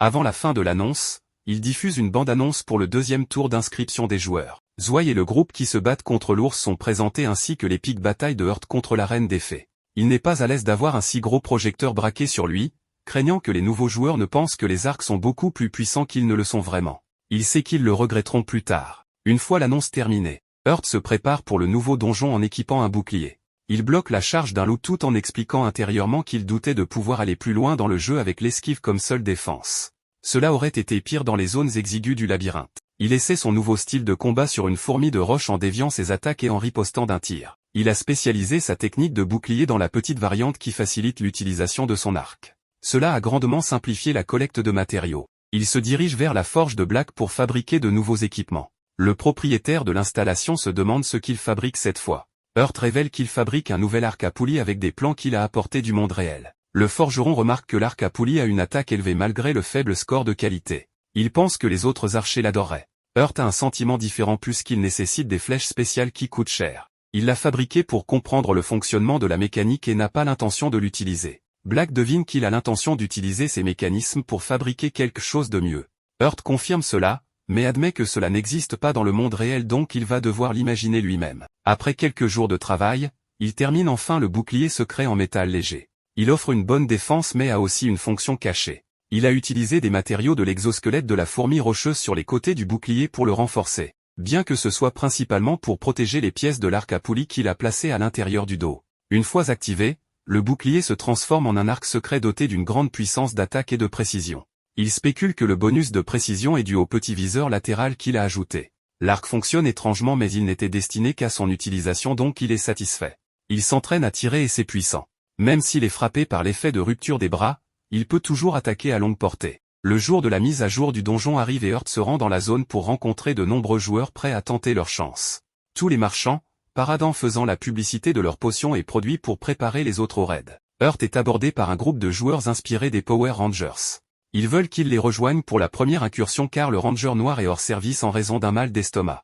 Il décide de se joindre à eux car il ne pense pas aller très loin tout seul. Dès qu'ils entrent, le Ranger rouge ordonne à tout le monde de charger mais Heart s'arrête. Il utilise sa compétence de détection des menaces pour inspecter la zone et elle est remplie de nombreux pièges dont 4 sont des exterminations instantanées. On s'attend à ce que les héros comme eux tombent dans les pièges, mais il n'a pas l'intention de les faire éliminer. Heart ordonne à tout le monde de suivre son exemple alors qu'il navigue prudemment à travers les dangers. Le gars bleu commente à quel point le rouge a eu raison de recruter Heart. Le nouveau venu comprend leur appréhension car les ajouts spontanés peuvent parfois conduire à la ruine de la dynamique d'équipe. Rouge remarque qu'il était impensable que le mari de la reine des fées soit faible. Entendre cela lui donne envie de pleurer car il ne veut pas de ce titre. Il traverse sans danger la salle infestée de pièges et les Rangers prennent la tête de la section suivante. Alors qu'ils avancent, un groupe de soldats squelettiques apparaît. Sans attendre le Power Ranger rouge ordonne l'attaque des squelettes et ils foncent tous, éliminant rapidement ces squelettes. Heart est impressionné par leur capacité de combat, ce qui le libère pour se concentrer sur la recherche de pièges. Ils finissent par arriver aux escaliers du 2e étage et il leur a fallu 18 minutes jusqu'à présent pour y arriver. Ils prennent trop de temps pour un donjon d'1 heure. Heart s'excuse pour son retard dans le désarmement des pièges, mais les autres lui assurent qu'il vaut mieux être prudent que désolé. Le groupe a l'intention d'atteindre le 3e étage encore plus rapidement. Heart aime le fait que cela fasse partie de la beauté des donjons générés aléatoirement. Le groupe continue et rencontre une unité de fantômes et de soldats squelettiques. Rose décide de s'occuper de cela en utilisant une attaque magique qui détruit les fantômes. Vert note qu'ils sont différents de ceux qu'ils ont vus au 1er étage. Plus de fantômes apparaissent alors ils passent au corps à corps et lancent leur assaut. Malheureusement, leurs attaques ne fonctionnent pas jusqu'à ce qu'une flèche imbue de vent de Heart les vainc. Il les informe que les fantômes ne subissent pas de dégâts physiques, donc cette bataille devrait être laissée à ceux qui peuvent utiliser la magie et avec cela la menace est traitée. Ils progressent rapidement à travers les 2e et 3e étages et trouvent le chemin vers le 4e. Le groupe a perdu beaucoup de temps à gérer les monstres difficiles. Ils ont déjà utilisé 40 minutes, donc Heart fait savoir à tout le monde qu'il serait impossible pour eux d'atteindre le 10e dans le temps restant, ils devraient donc viser le 5e étage. Rouge ne voit aucune objection à cela, donc avec cela réglé, le groupe passe au 4e étage. Dès qu'ils descendent, Heart a la sensation que la faucheuse lui caresse le visage. Il alerte les autres qu'il y a quelque chose qui cloche dans cet étage et peu après, ils entendent des cris à l'aide derrière une porte. L'ego de l'héros rouge se manifeste et il fonce comme un héros cool en assurant à ceux en danger qu'il arrive. Heart lui crie d'arrêter mais la pensée de jouer au héros est trop tentante. Il défonce la porte et est suivi par ses membres de groupe tout aussi denses. Heart est abasourdi par le manque de protocole de sécurité auquel il assiste, mais il n'est pas trop surpris puisqu'il partage une demi-cellule cérébrale entre eux. Il ne lui reste d'autre choix que de courir dans l'obscurité aussi. Elle claque derrière lui dès qu'il entre. Une aura sinistre entoure la porte. Heart note que le piège les a enfermés dans la salle. Il a déjà déduit qu'ils ne partiront pas tant qu'ils n'auront pas accompli la quête de la salle. Il se retourne et voit les 2 joueurs blessés faisant face à une armée de fantômes et de soldats squelettiques. Heart vérifie rapidement que la zone n'est pas jonchée de pièges et après avoir confirmé qu'aucun n'est présent, il est ravi car cela signifie qu'il peut se battre à pleine puissance. Il commence par une flèche mitrailleuse imbue de magie du vent. Bleu Héros soigne les joueurs blessés pendant que les autres aident Heart. Les autres sont impatients de se joindre au combat une fois complètement rétablis et en peu de temps, ils vident la salle. La porte s'ouvre et les 2 chefs de groupe se serrent la main alors que l'autre gars remercie le rouge d'être un héros. Leur attention est attirée sur un énorme coffre qui apparaît dans la salle. Le 2e gars s'en approche, impatient de voir ce qu'il y a à l'intérieur. Heart utilise sa détection des menaces qui l'informe que ce coffre est extrêmement dangereux. Il essaie d'avertir le gars de ne pas y toucher, mais celui-ci pense que Heart s'en réclame parce que son groupe les a sauvés. L'archer explique que c'est un piège mais le gars se vante de ses compétences de voleur et de la façon dont il peut voir que ce n'est pas un piège. Heart recule, ce qui surprend les autres. Il informe les gars qu'ils devraient attendre qu'ils soient sortis de la salle avec le reste du groupe s'ils insistent pour l'ouvrir. Les Rangers s'inquiètent de ne recevoir aucune récompense. Mais le bleu est la voix de la raison en suggérant qu'ils fassent simplement ce que dit Heart. Lorsqu'ils partent, Heart révèle que la salle est un double piège. La porte se ferme lorsque le duo ouvre le coffre. Leurs cris peuvent être entendus. Le deuxième piège élimine les joueurs en raison de leur cupidité. Le temps d'une heure du groupe est écoulé et ils sont donc transportés à la surface. Bleu sait que c'est impoli de demander mais il veut savoir si la compétence de voleur de Heart est supérieure à 20. Puisqu'il a pu voir que le coffre était un piège et que l'autre gars qui avait la même compétence ne voyait pas, Heart confirme à contre-cœur cela mais ne leur dit pas son chiffre exact, ni le fait qu'il est supérieur à 30. Heart est d'accord pour qu'ils gardent le peu de butin qu'ils ont récolté car il est content de la façon dont sa compétence de voleur a augmenté. Ver essaie d'impressionner tout le monde avec ses compétences en cartographie mais il lui rappelle que les étages sont générés aléatoirement donc cela sera inutile la prochaine fois qu'ils entreront. Les Rangers le remercient pour son aide et l'ajoutent comme ami de cette incursion. Heart se rend compte que pour atteindre le 10e étage plus rapidement, il doit accélérer sa capacité à désarmer les pièges. Il se rend donc chez le forgeron pour fabriquer un outil de crochetage mais il rencontre un problème. Quand il le fabrique, il se casse, mais s'il essaie de résoudre ses problèmes, l'outil ressort trop épais. Black voit son dilemme et lui demande ce qu'il veut réellement fabriquer. Il propose de jeter un coup d'œil et avec sa maîtrise de la forge, il réussit à lui fabriquer ce qu'il voulait. Heart est impressionné par ses performances et remercie le maître forgeron de lui avoir appris quelque chose de nouveau. Il retourne se reposer mais prévoit de sortir le lendemain pour fabriquer plus de flèches pour sa prochaine incursion dans le donjon. Ses pensées sont interrompues lorsque la reine surgit de nulle part en le surprenant. Elle l'informe qu'elle va donner aux nouveaux aventuriers leurs cristaux de contrat afin qu'ils puissent obtenir des compagnons fériques. Après qu'il ait rejeté le fait qu'il soit marié, elle part vaquer à ses occupations.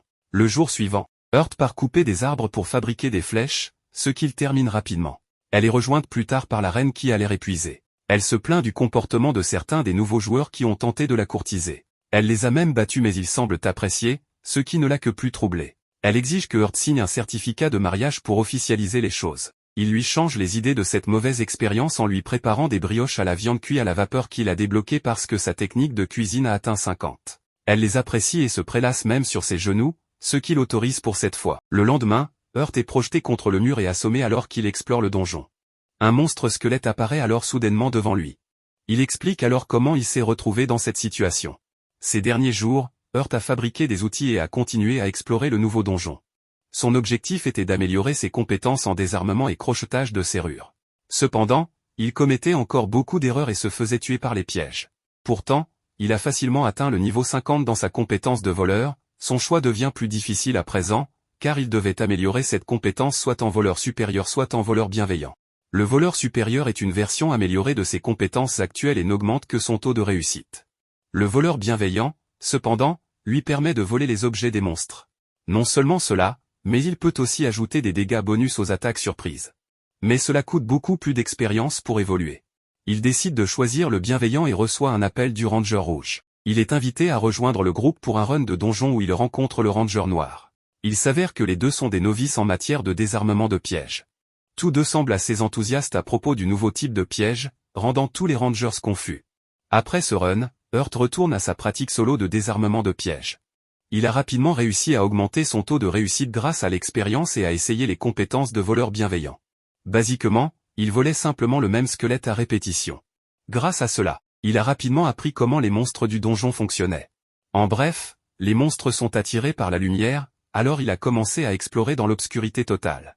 Bien sûr, il devait compter sur sa compétence de vision à longue distance, lui permettant de voir dans le noir et d'éviter les combats inutiles. Cette habileté et cette stratégie lui ont permis d'éviter de nombreuses batailles et de parcourir rapidement le donjon.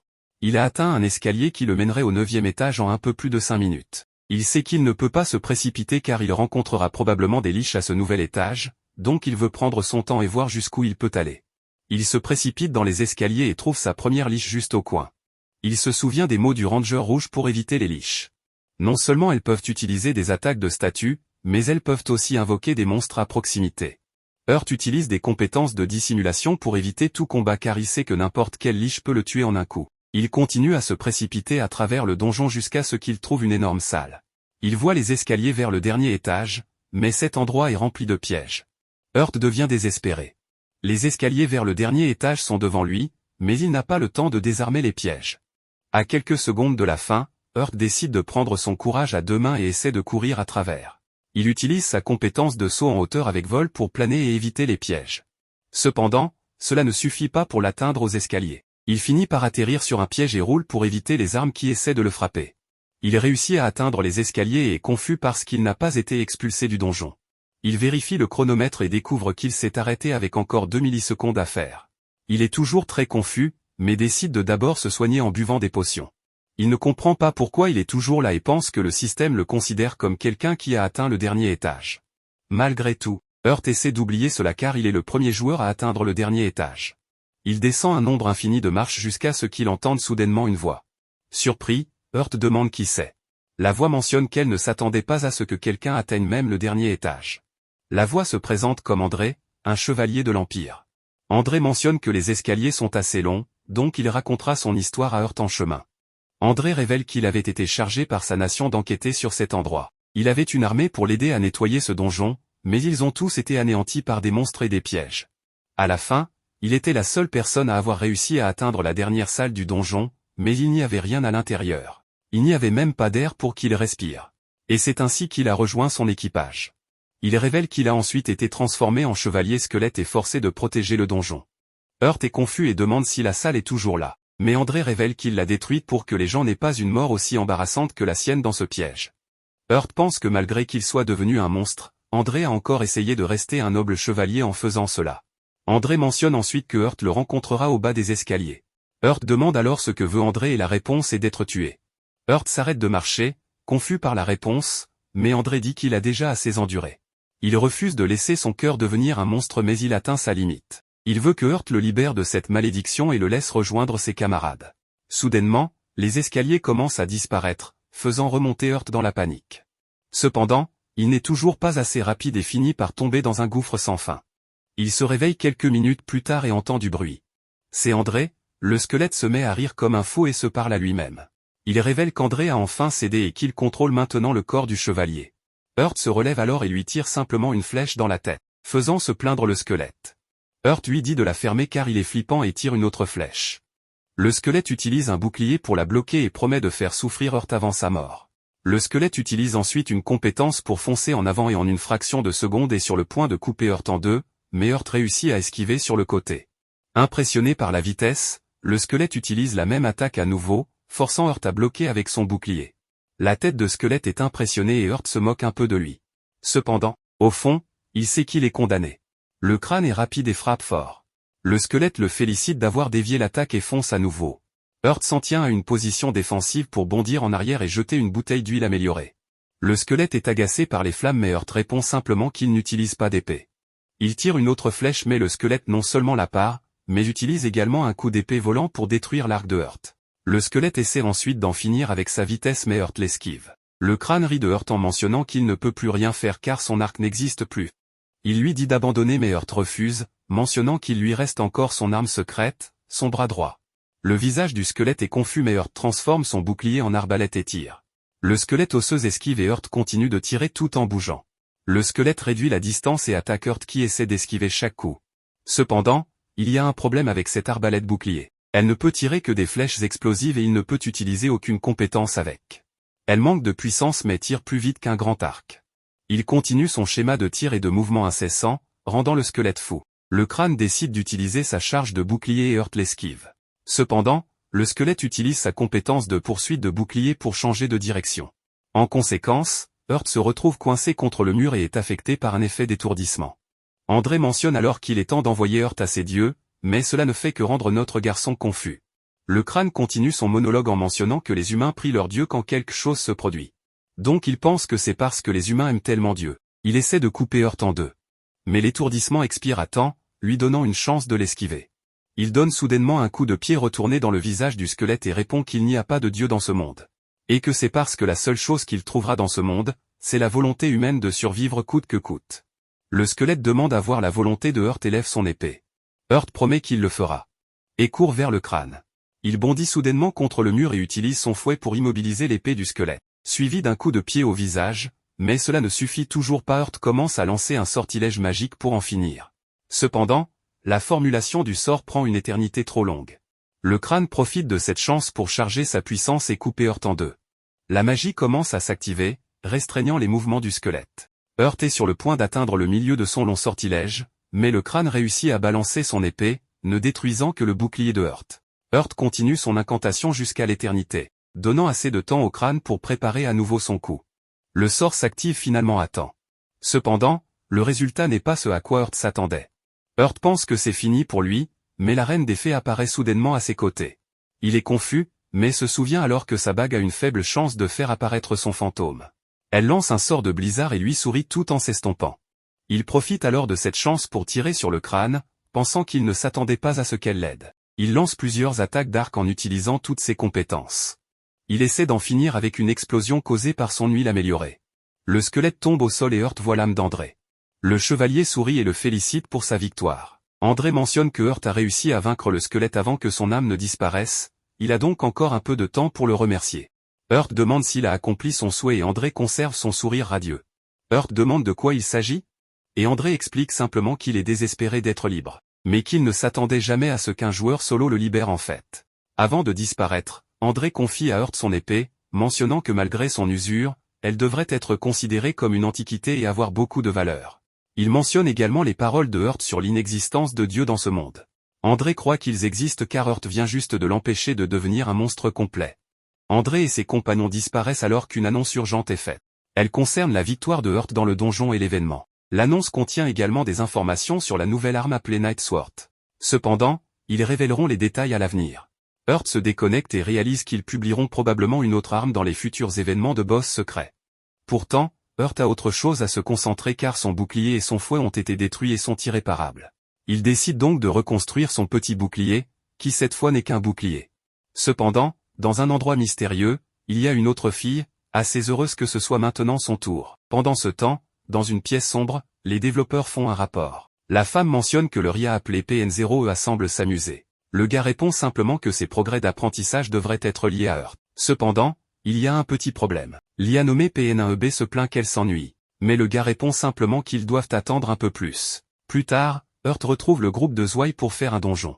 Heart les remercie de l'avoir invité. Zwei explique qu'ils l'ont invité parce que Nora et Casamine ne pourront pas jouer aujourd'hui. C'est pourquoi ils l'ont invité, parce qu'ils voulaient un voleur pouvant aussi infliger des dégâts. Heart est confus parce qu'ils n'auront que Millie comme guérisseuse.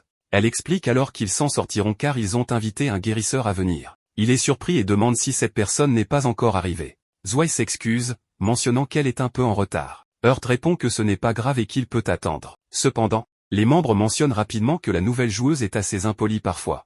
Heart comprend qu'il doit littéralement l'ignorer. Zwei s'excuse car il a littéralement recruté un joueur au hasard sans se soucier de son personnage. Soudain, Elisa, la nouvelle membre, apparaît et mentionne qu'ils sont tous venus l'accueillir. Zwei commence à pester, lui disant de s'excuser d'être arrivé en retard. Zwei essaie ensuite de la présenter à Heart, expliquant qu'elle est une bonne magicienne, donc il ne devrait pas s'inquiéter. Heart réalise que Zwei doit avoir une vie difficile car il a même dû la présenter. Cependant, elle refuse de s'excuser et commence à se moquer d'Heart en le traitant d'archer faible. Heart ricane, disant qu'elle verra ses compétences à l'intérieur du donjon.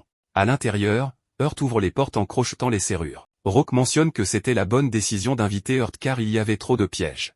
Heart mentionne qu'ils sont fréquents, cependant certains peuvent les tuer en un coup. Donc tout le monde devrait faire attention. Cependant, Elisa continue à se plaindre. Ils parviennent facilement à atteindre le 5e étage et Zwei décide de faire une pause. Elisa est agacée car elle veut se précipiter bêtement pour atteindre le 6e étage. Elle se plaint qu'ils sont à l'intérieur depuis 30 minutes déjà, et qu'ils doivent se dépêcher. Le groupe explique qu'il y a plusieurs monstres dangereux sur cet étage, donc ils doivent procéder prudemment. Mais Elisa ne croit pas qu'ils sont si dangereux. Heart explique qu'il y a des liches mineurs sur cet étage. Et ces monstres sont immunisés aux attaques physiques. Non seulement cela, mais ils appliquent aussi des états anormaux qui restreignent les joueurs. Les joueurs les surnomment généralement les générateurs de traumatisme. Elisa commence à s'inquiéter, mais Millie explique qu'elle peut dissiper le gel et la paralysie, et qu'Elisa peut s'occuper de l'effet de pétrification. Rock explique aussi que ces attaques ont des attributs magiques, donc elle devrait s'en sortir. Zwei dit qu'il devrait pouvoir gérer une liche mineure. Heart rejoint le groupe confiant quand il a soudain une notification. Il révèle au groupe que 12 monstres s'approchent d'eux, dont 4 liches mineures. Zwei demande si Heart peut trouver des pièges dans cette salle, mais notre garçon répond qu'il n'y en a pas. Zwei dit à tout le monde de se préparer car ils vont se battre ici. Tout le monde est motivé et Millie donne des buffs à tous, sauf Elisa qui pense qu'elle fait un cauchemar en ce moment. Zwei lui dit de grandir et de se préparer. Elle suit les ordres et commence à préparer son sort. Heart est prêt à attaquer quand soudain 4 liches mineures apparaissent des murs. Il initie l'attaque avec flèche large, créant 3 copies de celle-ci. Elisa et Millie enchaînent avec rayon sacré et explosion. Ils parviennent à vaincre la première liche mineure, mais les 3 autres ne reculent pas. Le tank s'avance et nargue les monstres, donnant à Rock une chance de le frapper magiquement jusqu'en Narnia. Zwei saisit alors sa chance pour l'achever avec son épée magique. Cependant, le tank souffre déjà des effets de statue. Son bras est pétrifié, et les liches ont commencé à l'ignorer. Les monstres ciblent l'arrière-garde. Et tout le monde demande à Elisa d'utiliser sa guérison sur le tank. Zwei explique qu'ils seront tous anéantis si elle n'utilise pas la magie. Cependant, elle commence à paniquer quand une liche mineure s'approche d'elle. Rock vient la protéger, et tout le monde fait de son mieux, sauf Elisa. Sans beaucoup d'options, Hurt leur dit de se baisser et il lance ses huiles améliorées. Cela crée une énorme explosion, et Hurt lui dit de se réveiller et de soigner le tank. Elle se relève et utilise sa magie de guérison, permettant au groupe d'attaquer. Après le combat, Elisa se plaint toujours d'Hurt, car il aurait pu utiliser ses huiles améliorées immédiatement. Hurt essaie d'expliquer qu'il n'en a pas tant à gaspiller au hasard. Zwei commence à s'énerver, disant à Elisa d'arrêter de se plaindre d'Hurt. Elisa décide enfin d'apprendre la responsabilité et s'excuse. Plus tard, le teamé arrive enfin à 0 et ils sont téléportés à l'extérieur. Malgré une équipe compétente, ils ont beaucoup lutté. Le groupe de Zwei décide alors d'en rester là pour aujourd'hui et part. Hurt décide aussi de partir, mais quelqu'un l'observe au loin. Plus tard, Hurt remarque qu'il y a 2 nouvelles armes dans le jeu, l'arc japonais et un katana. Soudain, une fille l'aborde et lui demande s'il est Hurt. Il remarque ses cornes de dragon et ses oreilles pointues et demande qui elle est. Elle répond qu'elle est la petite sœur de la reine des fées. Bien que confus, il demande pourquoi elle lui rend visite. Elle mentionne qu'il y a plusieurs raisons. Mais la raison principale est qu'elle veut y goûter. Hurt est perplexe, mais elle active le mode aguicheuse, disant qu'elle veut goûter à ses lèvres. Dans son style habituel, Hurt lui donne une tape sur la tête comme il le fait à sa sœur. Cependant, cette dingue aime vraiment la tape, mentionnant qu'elle comprend pourquoi sa sœur est folle de lui. Non seulement ça, mais elle mentionne aussi que sa sœur a dit qu'il cuisine des plats délicieux. Il essaie de refuser, mentionnant qu'il doit aller chez le forgeron.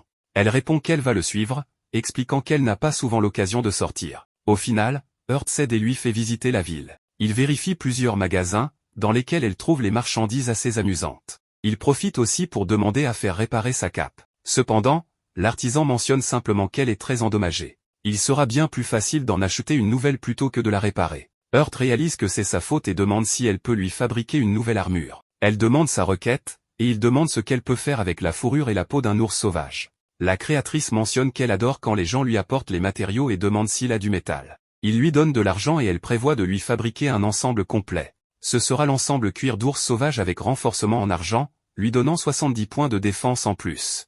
Il s'accorde sur le prix et conclut l'affaire. Cependant, la fille dragon a faim. Il lui cuit un steak, et elle adore. Au final, elle est comme sa sœur et mange beaucoup. Hurt réfléchit alors et lui demande si elle est aussi une fée. Cependant, la fille dit qu'elle ne peut pas en parler. Et elle ne peut pas non plus lui donner son nom. Hurt décide alors de l'appeler Ryu. Elle est confuse, mais il explique que c'est un nom japonais pour corne de dragon. Elle a l'air assez contente et dit que seul lui peut l'appeler comme ça. Elle révèle aussi qu'elle prévoit de lui rendre visite de temps en temps, le faisant réaliser qu'elle est comme sa sœur. Soudain, une musique joue dans la ville, c'est une annonce du jeu. En bref, ils ont révélé un aspect caché de la conception du jeu. L'annonce parlait des compétences. Elles évoluent en montant de niveau, c'est ainsi qu'on apprend les arts. Cependant, il y a des conditions pour apprendre les arts les plus puissants. Il s'avère que les gens doivent se spécialiser dans un seul style de jeu. Si quelqu'un veut utiliser les arts physiques les plus puissants, il ne peut apprendre que des compétences d'attaque physique. Et s'ils veulent apprendre les arts magiques les plus forts, ils ne peuvent apprendre que des compétences magiques. Cependant, il y a un problème. Ils ont appliqué le même concept aux artisans. Hurt se plaint que ça va poser des problèmes. Blacks demande ce que Hurt va faire, mentionnant qu'ils ont un mois pour réinitialiser leurs compétences. Il lui rappelle que s'il ne le fait pas, il pourrait avoir des problèmes en combat. Hurt y réfléchit. Il peut devenir plus fort s'il ne se concentre que sur les attaques physiques. Cependant, il préfère garder comme c'est actuellement parce que c'est amusant pour lui. Blacks est heureux de l'entendre car tous ses artisans à temps partiel ont décidé de se réinitialiser en combattant. Donc il se sentira moins seul avec Hurt dans les parages. Hurt en rit, pensant que rendre les gens heureux avec de la nourriture est aussi une force. Quelque chose qu'il ne veut pas perdre. Il retourne plus tard chez l'artisan et est impressionné par son nouvel ensemble d'armure. L'artisan mentionne qu'elle était confiante pour le fabriquer car les objets étaient de haute qualité. Hurt est content car non seulement sa défense s'est améliorée, mais il a aussi eu des bonus de statistiques en durabilité et psyché. Elle demande ensuite ce qu'il prévoit faire de son ancienne armure, mentionnant qu'elle l'achèterait. Hurt y est attaché et répond qu'il veut s'en débarrasser lui-même. L'artisan dit alors qu'elle adorerait qu'il prenne soin de cette nouvelle armure comme il l'a fait avec l'ancienne. Hurt sourit et confirme. Il pense que la raison est parce que ce jeu lui permet de toucher l'équipement, créant donc un lien. Il se sent même un peu triste quand vient le moment de dire au revoir. Il s'éloigne, mais il entend quelqu'un l'appeler. Il regarde en arrière et voit la reine des fées. Elle est très sérieuse et mentionne qu'elle a quelque chose à lui dire. Heurt est tout oui, mais il est surpris quand elle met une barrière autour d'eux. La reine des fées s'excuse ensuite. Elle mentionne qu'Heurt ne pourra jamais passer de contrat avec une fée. Heurt est confus et demande si les fées le détestent à ce point. Cependant, la reine des fées explique que c'est le contraire. Les fées l'aiment beaucoup trop. Heurt ne comprend pas, mais la reine des fées explique qu'elle avait prévu de le présenter à une fée. Elle s'attendait à ce qu'il puisse passer un contrat bientôt. C'est pourquoi elle a acheté 6 fées de rang S d'un grand niveau à ses côtés, parmi lesquelles il aurait choisi. Les fées expliquent qu'elles s'attendaient à passer un contrat avec lui. Cependant, tous les citoyens du royaume des fées ont eu vent de ce plan.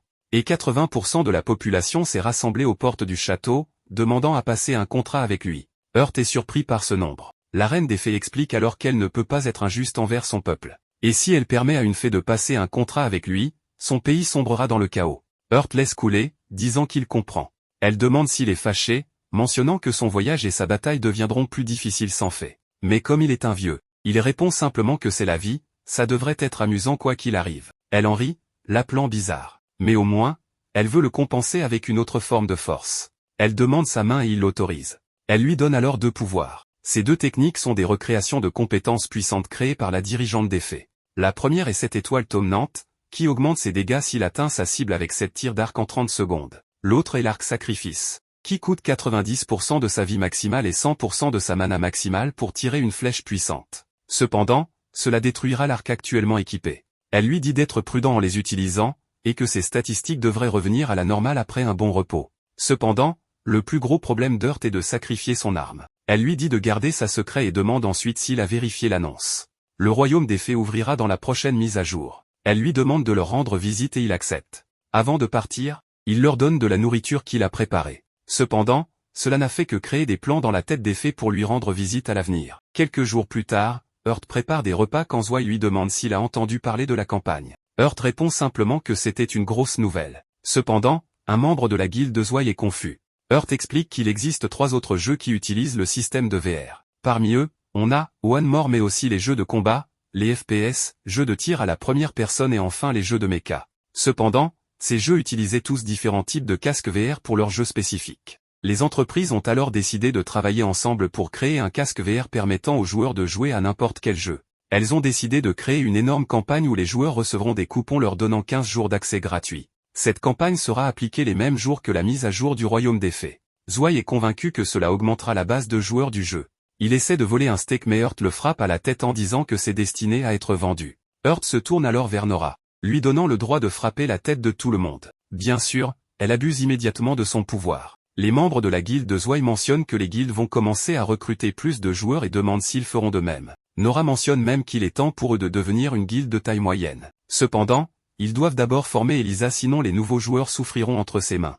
Comme Heurt les a toujours aidés, Zwei profite de cette chance pour le recruter. Heurt lui oppose un gros nom, expliquant qu'il les a déjà rejetés un nombre infini de fois. Dans son esprit, Heurt explique qu'il veut juste jouer pour le plaisir mais la raison principale est qu'il a des choses que la plupart des joueurs ne devraient pas découvrir. Tout le monde connaît déjà la reine mais ils ne connaissent pas sa sœur. Soudain, Ryu apparaît, demandant s'il prépare un nouveau menu.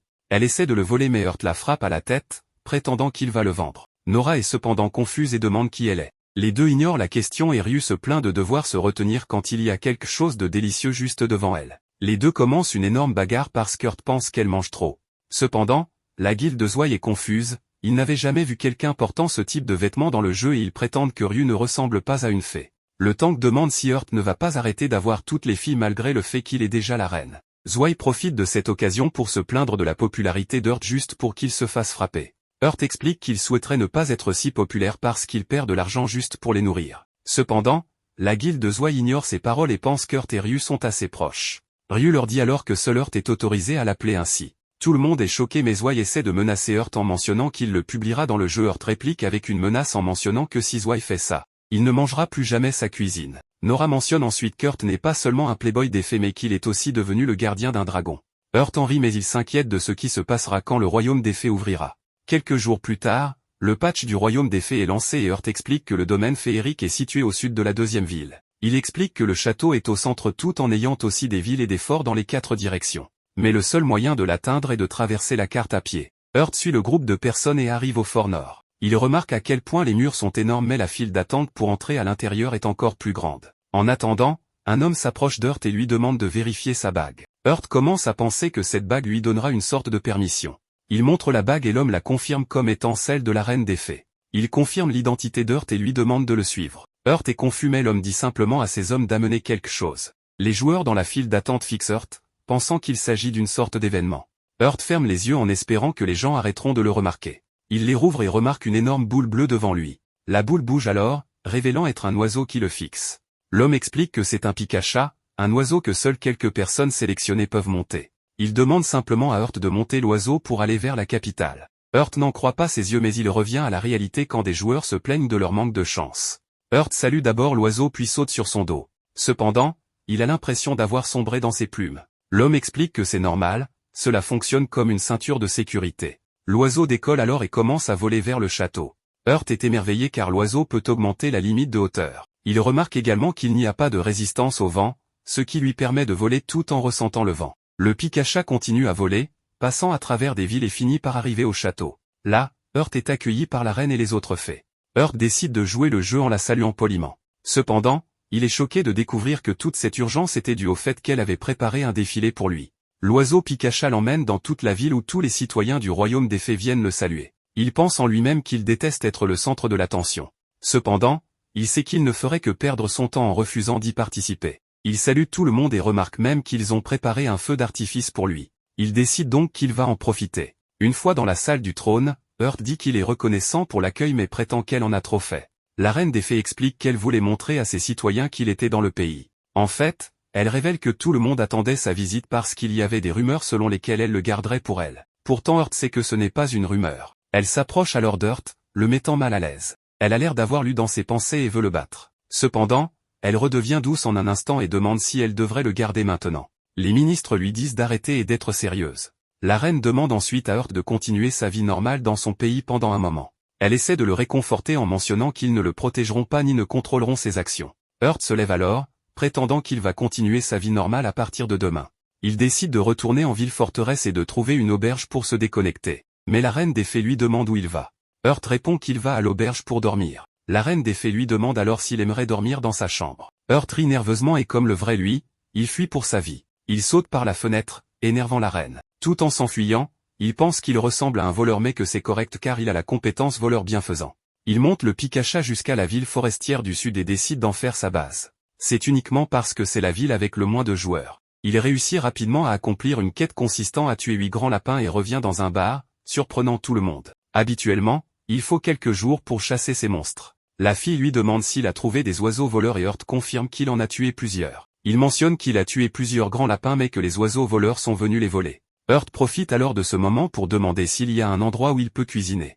La fille dit qu'il peut utiliser sa cuisine et Urt promet de payer des frais d'utilisation. Elle est surprise, mentionnant qu'il est rare de trouver quelqu'un comme lui. Il saute rapidement dans la cuisine et explique comment fonctionne ce bar, au premier étage. Ils mettent des quêtes tandis que le deuxième est utilisé comme une auberge. Il restera là car c'est le meilleur endroit en ville. Il termine rapidement la cuisson et goûte sa viande. Il la trouve assez délicieuse, sans odeur étrange, et décide de faire des brochettes d'oiseaux voleurs grillés qui augmentent la vitesse. Il essaie également un steak hamburger de lapin qui ne remplit que votre estomac virtuel. Il le goûte, ce qui rend les habitants jaloux car c'est différent de ce à quoi ils sont habitués. Urt promet d'en faire s'il paie pour cela. Mais cela n'attire que plus de monde encore. Au final, le bar se remplit de gens qui aiment sa cuisine. Urt ne peut même pas croire qu'il cuisine comme ça dans le royaume féerique. Il passe ses prochains jours à accomplir des quêtes et à cuisiner pour tout le monde. Il passerait aussi du temps à boire avec les habitants jusqu'à ce que quelqu'un arrive au bar en disant à Urt de se cacher. Tout le monde est confus mais la fille explique que la fille du chef de la forteresse arrive. La fille du bar dit à Urt de se cacher sous le balcon.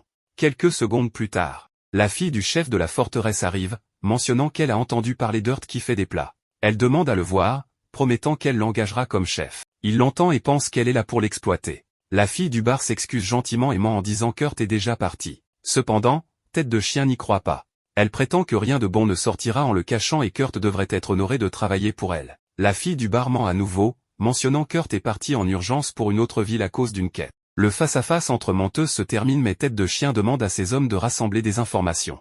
Elle se plaint qu'il a quitté la ville sans lui préparer de nourriture pour chien. Elle veut donc capturer Urt. Elle part et tout le monde est abasourdi car elle est toujours idiote. La fille du bar s'excuse auprès d'Urt parce qu'elle ne s'attendait pas à ce que Tête de Chien ait ses yeux sur lui. Urt est confus et demande si elle sait qui il est. La fille du bar confirme en révélant que la reine leur a dit qui il était mais leur a aussi demandé de faire comme s'ils ne le savaient pas pour le protéger. Heart est surpris mais elle révèle qu'elle a remarqué qu'il n'aime pas être traité différemment. Elle explique ensuite que Tête de Chien est une fauteuse de troubles à cause de sa personnalité. En bref, elle agit de manière supérieure à cause de la position de son père et son père est encore plus idiot parce qu'il ne s'en rend pas compte et la gâte encore plus. Heart comprend la situation et dit qu'il ne leur causera pas plus d'ennuis. Il promet de partir rapidement, attristant les habitants. La fille du bar mentionne qu'elle aimerait le laisser rester là si cette situation ne s'était pas produite. Mais Heart dit que ce n'est pas grave et la remercie pour tout ce qu'elle a fait. Il est heureux qu'au moins il ait réussi à s'amuser avec tout le monde, surtout parce que tout le monde a complimenté sa nourriture et a bu avec lui. Heart a attendu qu'il fasse sombre avant de partir. Il a utilisé une cape et a couru jusqu'aux portes de la forteresse. Il essaie d'être furtif en approchant des gardes mais il lui demande s'il est Heart. Il est surpris d'avoir déjà été démasqué. Mais le garde mentionne simplement qu'il connaît la situation d'Heart et qu'ils en ont tous marre de Tête de Chien. Il promet de trouver des preuves de tout ce qu'elle a fait et demande à Heart de revenir à la forteresse une fois que tout se sera calmé.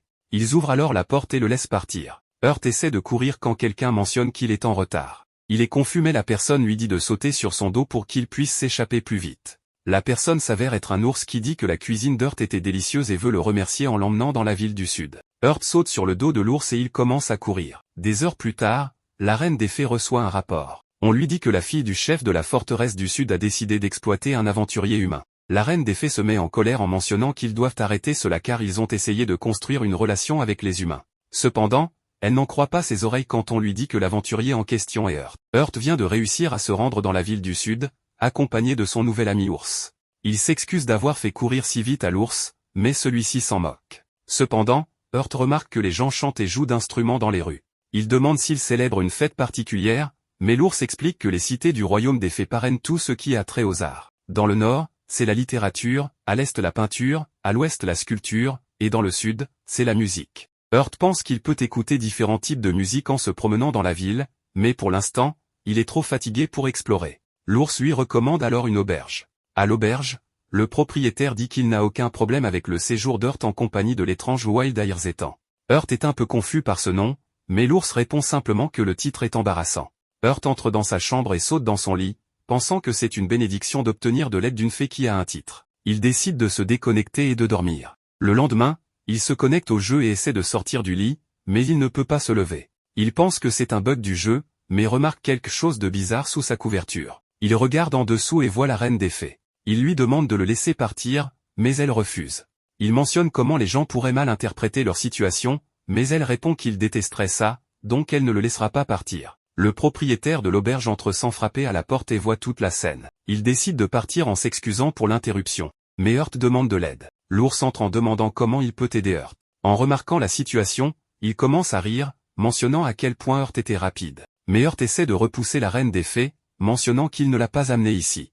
La reine des fées s'accroche à lui, mentionnant que si elle le laisse partir, il quittera le pays. Les deux autres voient alors son visage et sont choqués de voir leur reine. Soudain, sa sœur dragon apparaît, choquant encore plus les deux autres. Elle demande ce que la reine des fées fait, et elle répond qu'elle est venue s'excuser pour les actions de l'autre fille maniaque dans la ville du sud. Elle mentionne que Face de Chien a été puni avec son père et leur armée privée de 80 soldats. Heart demande quelle a été la punition. La reine des fées lui dit joyeusement ce qu'elle a fait. Elle les a téléportés dans un champ vide et les a presque tués 30 fois tout en les soignant 29 fois. Elle mentionne également que Face de Chien a été rétrogradé au rang de soldat le plus bas. Cependant, l'ours et le petit gars ne peuvent pas croire la punition. Ryu mentionne que sa sœur a révélé sa vraie personnalité, et elle va commencer à effrayer les gens. Heart rejette tout, mentionnant comment tout le monde l'a traité équitablement, et révèle qu'il ne quittera pas le pays à cause de Face de Chien. La reine des fées devient toute joyeuse, comme un enfant, mais Ryu la frappe sur la tête. Elle lui dit d'arrêter d'utiliser son charme dégoûtant sans raison. Les deux filles commencent à se disputer jusqu'à ce que Ryu tire l'oreille de sa sœur et l'emmène lentement. L'ours en profite pour mentionner qu'Heart est non seulement proche de leur reine, mais aussi des dragons. Le propriétaire de l'auberge demande également à Heart s'il savait que les fées étaient autrefois en guerre avec d'autres races. Heart est confus, mais le propriétaire mentionne que les dragons étaient les adversaires les plus coriaces pendant cette guerre. Heart est surpris, mais l'ours explique que les citoyens de la ville paniqueraient s'ils savaient qu'un dragon était là. Ils promettent de garder cela secret, et le petit gars laisse les deux parler. Heart ne peut pas croire que cela vient de se produire, mais l'ours l'appelle simplement un mec chanceux parce que la reine l'a à l'œil. Soudain, quelqu'un frappe à la porte. C'est une fille à la recherche du Wild Airzetan. Elle révèle que sa fille a disparu et lui demande de la retrouver. Heart lui dit de se calmer et demande tous les détails. Elle s'assoit et se présente comme Karen Fanrire. Wild Air mentionne qu'ils sont une famille noble. Karen explique alors que sa fille fait toujours une promenade à la même heure de la journée, tous les jours. Mais elle n'est pas encore rentrée. Karen a essayé de la chercher et ne l'a pas trouvée. Wildair explique qu'ils sont une race qui peut se transformer entre une forme de loup et humaine, donc sa fille ne devrait pas être en danger des monstres. Karen explique que c'est la raison pour laquelle elle craint qu'il soit arrivé quelque chose de pire. Elle leur montre la photo de sa fille et promet une récompense. Wildair accepte la demande et Hurt explique qu'il l'aidera. Karen promet de les compenser équitablement. Les deux gars marchent dans les rues, cherchant des indices. Wildair s'excuse de mêler Hurt à cela, mais il le rejette, mentionnant que c'est une façon de le remercier de l'avoir amené ici. Pourtant, l'ours mentionne qu'Hurt devrait simplement lui cuisiner de la nourriture pour le remercier. Après avoir marché un moment dans la forêt, Hurt sent des monstres autour d'eux. Des gobelins les attaquent, mais nos garçons les battent facilement. Wildair félicite Hurt d'être fiable au combat, mais Hurt pense que l'ours peut facilement surpasser n'importe quel monstre avec sa force. Hurt vérifie ensuite sa carte et repère plusieurs points à proximité. Il décide d'enquêter et Hurt, utilisant sa compétence de vision à distance, repère Mena, la fille de Karen, entourée de gobelins. Hurt expose son plan à Wildair. L'ours se précipitera vers les gobelins pour les écraser, puis versera une potion sur Mena, tandis qu'Hurt apportera son soutien. Il commence rapidement le plan, et les gobelins se préparent à attaquer. Hurt utilise ses compétences d'archer pour protéger Mena, tandis que Wildair passe en mode berserker. Il verse ensuite la potion sur Mena, et elle est guérie instantanément. Il lui dit de tenir bon pendant qu'il s'occupe de tout. Après avoir vaincu tous les gobelins, Hurt s'approche enfin des deux. Wildair mentionne que le combat a été facile grâce au soutien d'Hurt, et Mena les remercie de l'avoir aidé. Wildair répond que sa mère les a chargés de la retrouver, et il se présente. En entendant le nom de l'ours, la fille devient folle, se considérant chanceuse. Hurt remarque à quel point Zétan est célèbre. Mais il les interrompt pour demander pourquoi Mena n'a pas pris sa forme de loup. Mena explique qu'en marchant, elle a senti quelque chose de sucré qui a rendu son esprit blanc. Elle est ensuite revenue à elle et a remarqué qu'elle était entourée de gobelins. Elle a alors essayé de se transformer, mais elle n'a pas pu. Hurt lui donne une potion à boire et lui dit d'essayer de se transformer. Elle suit son conseil et finit par se transformer, mais elle est confuse sur la raison pour laquelle elle n'a pas pu plus tôt. Hurt pense en lui-même qu'il vient d'utiliser une potion antidote. Donc quelqu'un l'a empoisonné. Il lui dit ensuite de retourner à sa forme humaine et de rentrer chez elle sur le dos de Zétan. Notre aimable ours du quartier demande alors ce qu'Hurt va faire. Mais il répond qu'il est fatigué, donc il se reposera un court moment. Zétan décide de suivre la demande et part avec Mena. Après s'être éloigné, Hurt regarde dans les buissons, demandant combien de temps il compte attendre. Il révèle alors qu'ils étaient les icônes non-monstres qu'il a vues sur sa carte, et que les gobelins portaient des armes et des armures. Il lance ensuite une potion d'explosion sur les buissons, mentionnant qu'il sait que cette personne contrôlait les gobelins et empoisonnait Mena. Un homme surgit des buissons et demande pourquoi Hurt l'attaque. Mais notre garçon répond simplement que l'enlèvement et le meurtre sont des actions de méchants. L'homme se relève, en colère, mais Hurt réalise quelque chose. C'est un humain mais pas un joueur, s'il laisse cet homme s'échapper, les relations entre les humains et les fées pourraient se refroidir et mener à la guerre. L'homme sort un couteau et attaque Hurt, mais notre garçon se téléporte et lui donne un coup de pied sur la tête. L'homme essaie de se relever, mentionnant qu'il est un humain tandis que sont des fées. Mais Hurt s'en fiche complètement. Il se soucie seulement s'ils peuvent coopérer ou non.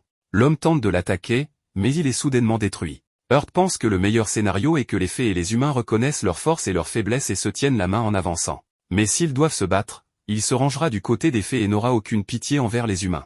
Il décide ensuite de rentrer et est surpris de voir l'ours et Mena l'attendre. Il demande s'ils ne sont pas rentrés, et Zétan répond qu'il voulait voir si Hurt pouvait attraper le méchant. Hurt mentionne que l'homme a été simplement éliminé et Zétan lui dit de monter sur son dos. Quelques minutes plus tard, Karen retrouve enfin sa fille et les remercie de l'aide.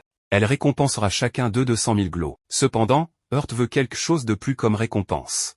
Il s'avère qu'il suit le code de l'ours et veut jouer les entremetteurs pour son ami ours avec Mena. Les deux sont choqués, mais Mena devient timide. Hurt utilise cela pour révéler qu'elle s'intéresse à Zétan. Cela donne à Mena le courage d'exprimer son intérêt pour Zétan, qui se révèle être choqué et demande une explication. Hurt mentionne les paroles de Zétan ce matin-là, souhaitant aussi pouvoir avoir une jolie fille. Mena tient rapidement Zétan, le faisant perdre la tête. Hurt les sort alors de sa chambre et appelle la reine des fées. Elle apparaît rapidement, demandant s'il va lui faire une déclaration. Juste pour recevoir une autre claque sur la tête. Il explique ensuite ce qui s'est passé, et elle révèle qu'ils ne peuvent pas permettre une confrontation entre humains et fées. Il est d'accord. Et elle le remercie pour son aide à éviter cela. Elle promet d'enquêter, et Hurt mentionne qu'il va se coucher, lui demandant de partir. Mais elle saute rapidement dans son lit, mentionnant qu'ils dormiront ensemble. Il refuse et lui crie de partir. Elle saute du lit, lui demandant quand elle le reverra. Hurt promet que ce sera bientôt, mais elle refuse de partir tant qu'il ne fait pas une promesse.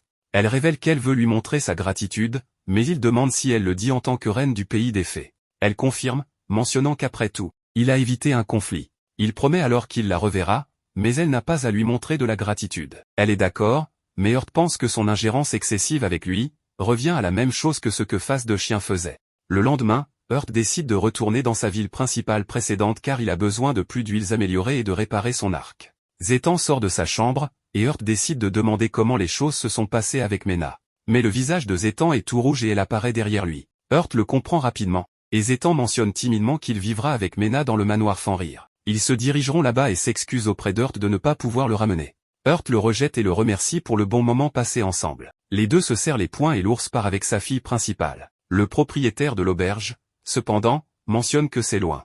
Mais Heart a un tour dans son sac. Il appelle le Pikacha, impressionnant le propriétaire de l'auberge, qui révèle que même les familles nobles ne peuvent pas les monter. Heart révèle ensuite que c'était juste une blague lorsque soudain, le Pikacha atterrit devant eux. Ils ne peuvent pas croire leurs yeux, mais Heart monte à bord. Après avoir volé un peu, Heart dit au Pikacha de le déposer près de la ville pour éviter tout tumulte. L'oiseau est déçu, mais Heart lui prépare de la nourriture pour le remercier. L'oiseau commence à tout dévorer et roule de bonne heure. Soudain, l'oiseau arrache une de ses plumes et la donne à Heart. C'est un accessoire légendaire qui ne peut être obtenu qu'en gagnant la confiance d'un Pikacha. Il peut soulager toute fatigue, avec d'autres avantages qui ne peuvent à peine tenir à l'écran. Heart remercie pour l'objet, et l'oiseau s'en va. Il retourne à l'endroit du forgeron, mentionnant qu'il est venu chercher des équipements. Malgré le manque d'articles, Heart parvient à créer un autre arc de chasse de style X en métal léger. Malgré son poids plus élevé, il a 55 points d'attaque, bien plus élevé que son ancien. Il décide ensuite de le tester, quand il remarque une annonce. Il pense que le défi des morts a été entièrement accompli. Mais soudain, une hologramme de fille apparaît mentionnant qu'il a libéré les âmes de ceux qui souffraient. Elle explique Heart a dissipé l'énergie malfaisante lui permettant de se retrouver au paradis. Et révèle que les récompenses de l'événement sont limitées et seront données à certaines personnes. Il s'avère que pour les obtenir, les joueurs doivent participer à un tournoi PVP. Elle demande s'il va participer, mais malgré les récompenses attrayantes, Heart appuie sur le bouton non. Soudain, il entend des cris et décide d'investiguer. Il trouve alors 3 personnes écroulées au sol, autour d'un œuf de dragon qui vient d'éclore. Les 4 hommes ont ensuite disparu complètement, et Heart nous a informé qu'ils ont disparu parce qu'ils étaient des personnages non jouables, PNJ. Heart s'approcha du dragon, ne voulant pas l'abandonner seul dans la forêt. Il prit le dragon, qui semblait demander quelque chose, et Heart ouvrit son sac électronique pour demander une petite pièce de viande pour lui. Se demandant quoi faire avec le dragon maintenant, Heart se demanda s'il devait le laisser seul dans la forêt ou le ramener chez lui. Il imagine retourner dans sa ville en portant le dragon mais il pense que c'est une mauvaise idée car il va attirer l'attention des gens. Après réflexion, il proposa une deuxième solution, emmener le dragon au royaume des fées. À ce moment-là, le dragon finit la pièce de viande et pleura à nouveau, indiquant qu'il avait encore faim. La scène changea alors qu'Heart préparait un grand repas pour le petit dragon, y compris une délicieuse soupe. Alors qu'Heart s'asseyait pour manger sa soupe, le dragon saisit son pied voulant un peu de soupe. Après avoir tout dévoré sur les assiettes, le dragon s'endormit profondément. Heart était étonné et se souvint comment le dragon avait tout mangé en seulement 5 minutes, ne laissant rien derrière. À ce moment-là, Heart fit venir la reine des fées qui arriva en hâte, demandant comment elle pouvait aider. Heart expliqua la situation en montrant le dragon.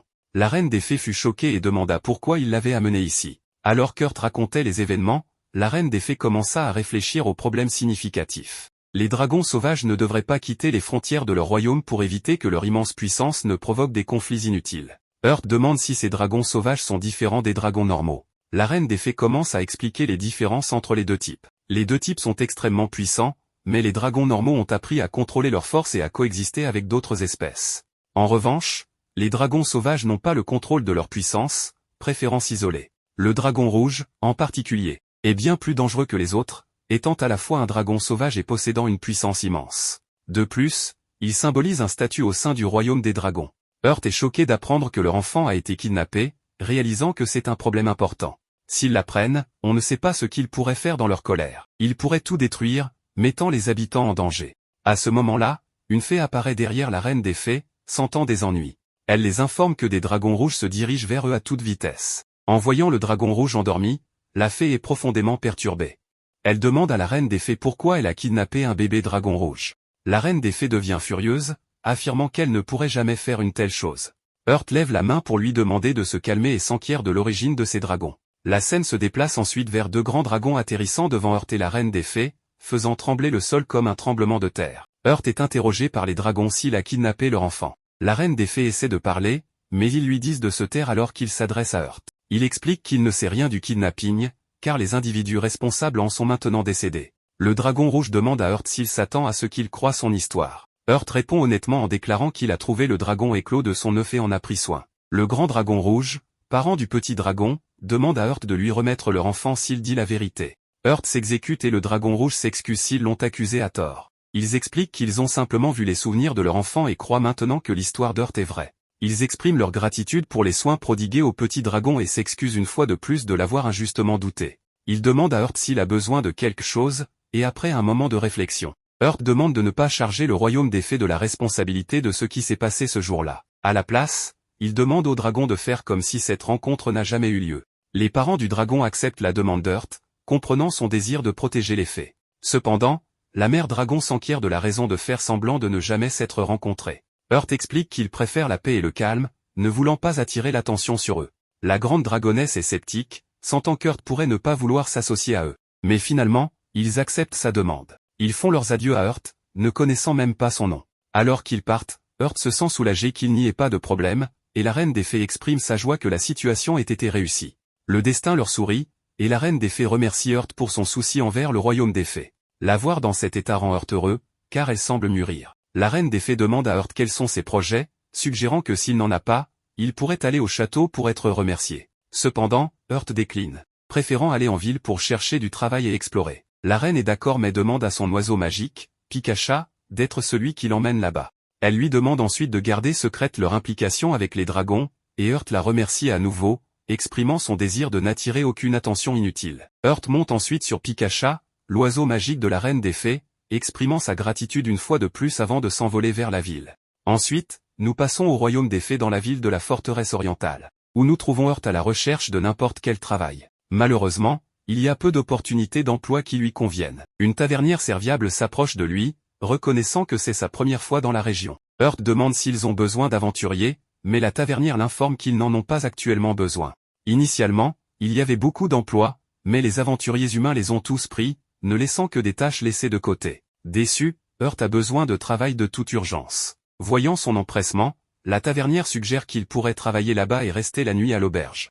Ensuite, nous voyons Heart travailler dans une taverne, prenant les commandes des clients. Le travail est incroyablement difficile, et Heart ne prend jamais de pause. Il alterne entre prendre des commandes, nettoyer les tables, vérifier les clients, laver la vaisselle sale et préparer de la nourriture. Il est visiblement frustré en accomplissant toutes les tâches dans l'endroit, agissant comme s'il était un employé à temps partiel dans un restaurant. Une fois qu'Heart a terminé son service, il s'assoit pour se reposer, visiblement épuisé. La tavernière s'approche de lui, le félicitant pour son excellent travail et le considérant comme une grande aide. Elle lui remet son salaire, et Heart la remercie avant de prendre son argent et de se diriger vers son sommeil. La tavernière lui souhaite de doux rêves et le laisse se reposer dans sa chambre. Il réfléchit sur la façon dont sa journée a commencé en trouvant un bébé dragon et s'est terminée par un travail à temps partiel dans un restaurant. Malgré les défis, il est très heureux de ce qu'il fait, réalisant qu'il peut gagner de l'argent et peut-être même ouvrir son propre restaurant. Il pense que c'est peut-être l'une des façons de jouer au jeu, satisfait de ses réalisations, il va dormir. La scène passe à un groupe de personnes qui acceptent avec enthousiasme de continuer à gérer le jeu Extra Life. Cela est considéré comme un résultat positif, et les résultats sont vraiment remarquables. Ensuite, le garçon lui demande comment ça se passe pour eux. Le vieil homme répond que vous serez étonné parce qu'intervenir avec l'un des joueurs a appris à Léa à rire et à Eubé à ressentir de la colère. La fille leur parle en disant qu'elle a été surprise quand elle a vu que pour la première fois, et à qui était presque dépourvu d'émotions et Eubé qui se comportait comme un enfant gâté ont radicalement changé. Le garçon exprime son incrédulité en disant qu'il n'arrive pas à croire ça. Il était concentré sur montrer ce monde à sa fille, il n'avait pas réalisé qu'il y avait quelqu'un comme ça là-bas. La fille ajoute qu'il est un homme intéressant, mentionnant qu'elle est aussi une joueuse. Tout le monde veut voir Heart, il y a une grande curiosité à son sujet. La scène passe à Heart voyant que l'équipe Silver a remporté un tournoi de joueurs contre un autre joueur. Il goûte à l'amertume de la défaite cette fois. Heart est assis par terre, profitant de l'atmosphère, disant que cela faisait longtemps que ce jeu était calme pour lui. C'est ce qu'il voulait quand le jeu a commencé, mais il a fini par attirer l'attention au lieu de cela. C'était agréable, et il avait la possibilité de se promener et de bouger comme il veut.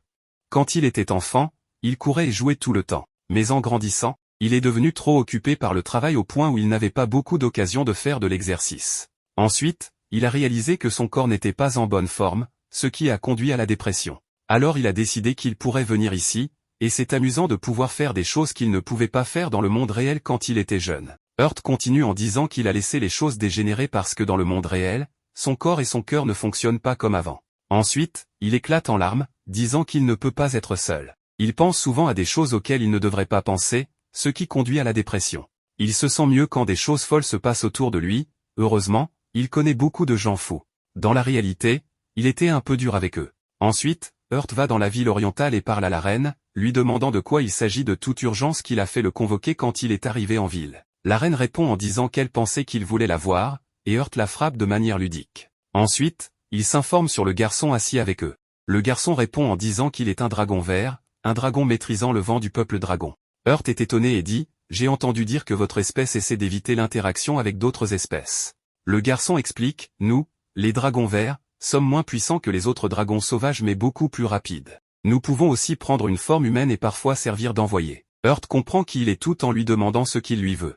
Le dragon est surpris et demande s'il n'a vraiment aucune idée du pourquoi de sa présence. Il dit que tout ce qui lui vient est qu'il a ramené le bébé dragon rouge. Le dragon vert sous forme humaine informe alors Heart du vrai problème avec le petit dragon. Heart est stupéfait par cette révélation. Le dragon vert explique qu'après son retour dans leur royaume, le petit dragon a presque arrêté de manger. S'il ne mange pas davantage, il ne grandira pas pour devenir un dragon fort et grand. Le dragon continue, non seulement ça, mais elle avait l'habitude de s'accrocher à moi en disant « Apprends-moi à devenir humaine », elle est venue vers nous en demandant cela. Heart réalise qu'on lui demande de découvrir la raison de son comportement. Cependant, Heart ne connaît pas la raison mais il dit que lorsqu'il l'a trouvée, il a beaucoup mangé. Alors la reine s'exclame, « Ne pensez-vous pas que votre cuisine était incroyablement délicieuse ?» Heart se souvient du petit dragon quand elle mangeait avec avidité. La reine demande, « Qu'est-ce que tu lui as donné à manger ?»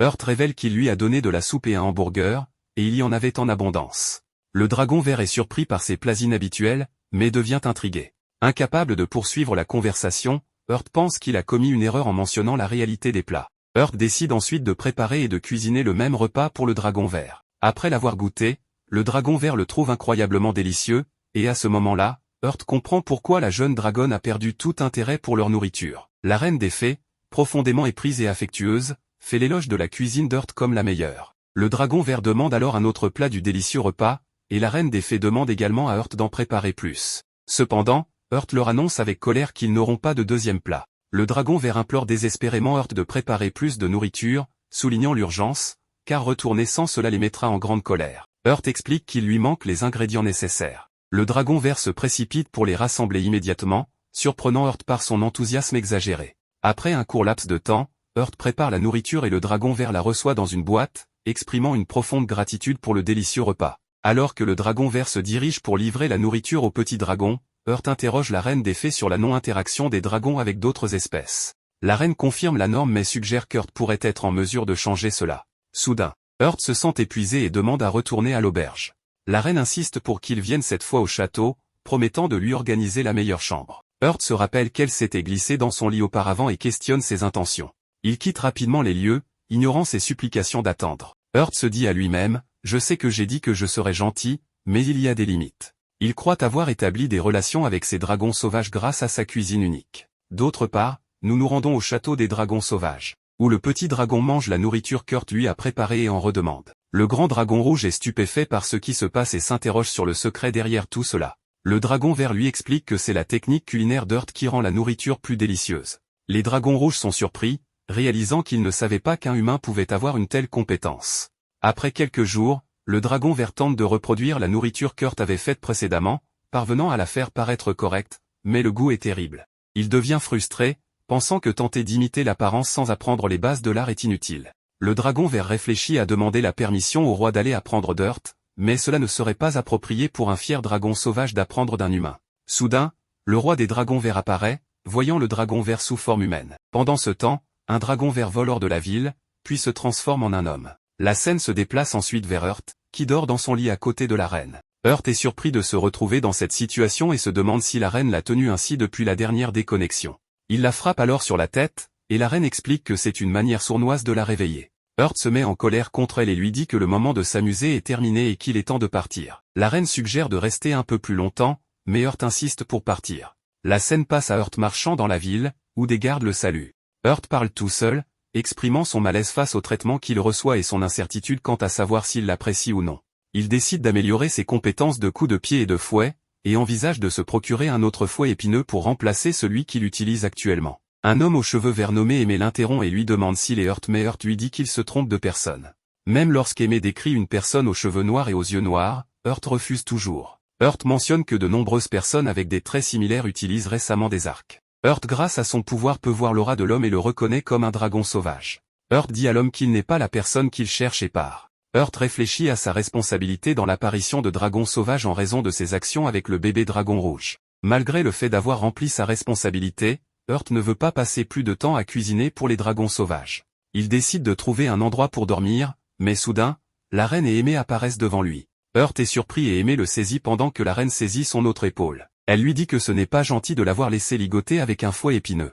Heurt proteste et, frustré, il crie en prétendant qu'ils se sont trompés de personne. Ensuite, il fait un bond gigantesque dans le ciel, échappant à leur emprise, et remarque une auberge. Heurt décide que s'il peut y entrer, il pourrait peut-être se déconnecter du jeu.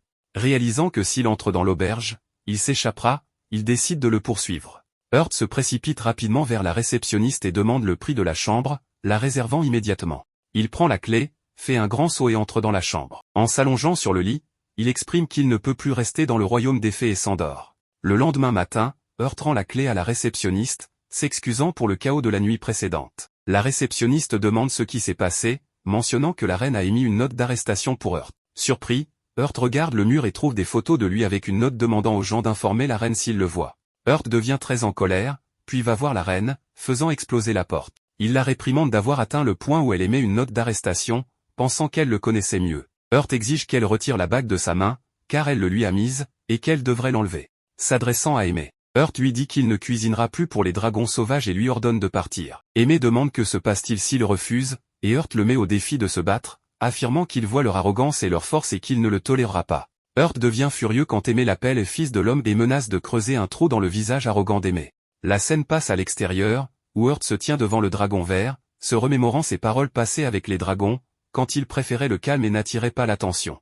Maintenant, dans le présent, Heurt parle tout seul, exprimant sa frustration envers le comportement des dragons et leurs promesses non tenues. Le dragon vert intervient en disant qu'il serait honteux pour un dragon sauvage de frapper en premier, permettant à Heurt d'attaquer en premier. Heurt sort son arc et déclenche la tempête de flèches, mais elle n'a aucun effet sur le dragon.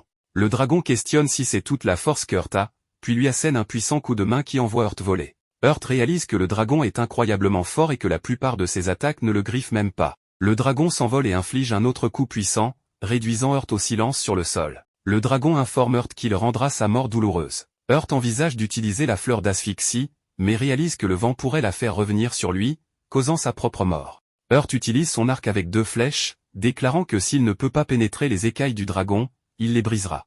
Cependant, le dragon reste indemne. Heurt est surpris, car une flèche large et lourde comme celle-ci aurait dû réussir. Le dragon attaque à nouveau, et Heurt utilise son bouclier pour atténuer l'impact, mais c'est tout ce qu'il peut faire pour résister. Heurt tombe au sol et le bouclier se fissure avant de se briser. Le dragon rit, disant que le bouclier s'est sacrifié pour protéger son maître. Heurt regarde sa main, déclarant que le bouclier a traversé de nombreuses batailles mais qu'il est maintenant parti. Il déclare qu'il doit maintenant se lever et se battre, car il n'a pas encore perdu. Le dragon interroge Heurt, demandant comment il peut encore se battre. Heurt sort un flacon de sève et l'applique, disant que cela n'a pas d'importance s'il apparaît comme un échec. Il n'a jamais voulu être grand en premier lieu, ni dans le jeu ni dans la réalité. Il exprime sa détermination à continuer de se battre jusqu'à la fin et à ne jamais abandonner. Le dragon, en colère, dit qu'il est temps de lui donner la mort et libère du feu de sa bouche.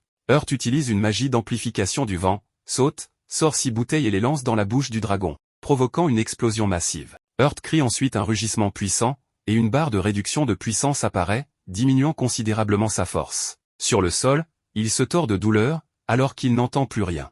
Voyant que le dragon agonise de fou, il veut le finir. Heurt entend un sifflement énorme, réalisant que le dragon, incapable de respirer à cause des puissants gaz qu'Heurt a libérés dans sa bouche, est en détresse.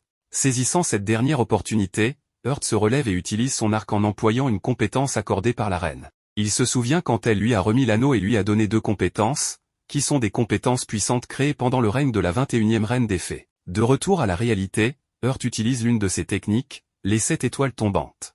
Il vise intensément le dragon, et des orbes lumineux frappent le dragon avec une force énorme, provoquant une explosion massive. Le dragon crie fort, et bien qu'endommagé, émerge de la poussière et de la fumée. Heurt est surpris, mais il sait que les dragons peuvent facilement survivre à de telles situations. Le dragon s'envole ensuite dans les airs, déchaînant une bourrasque de vent qui déracine les arbres et dévaste la région.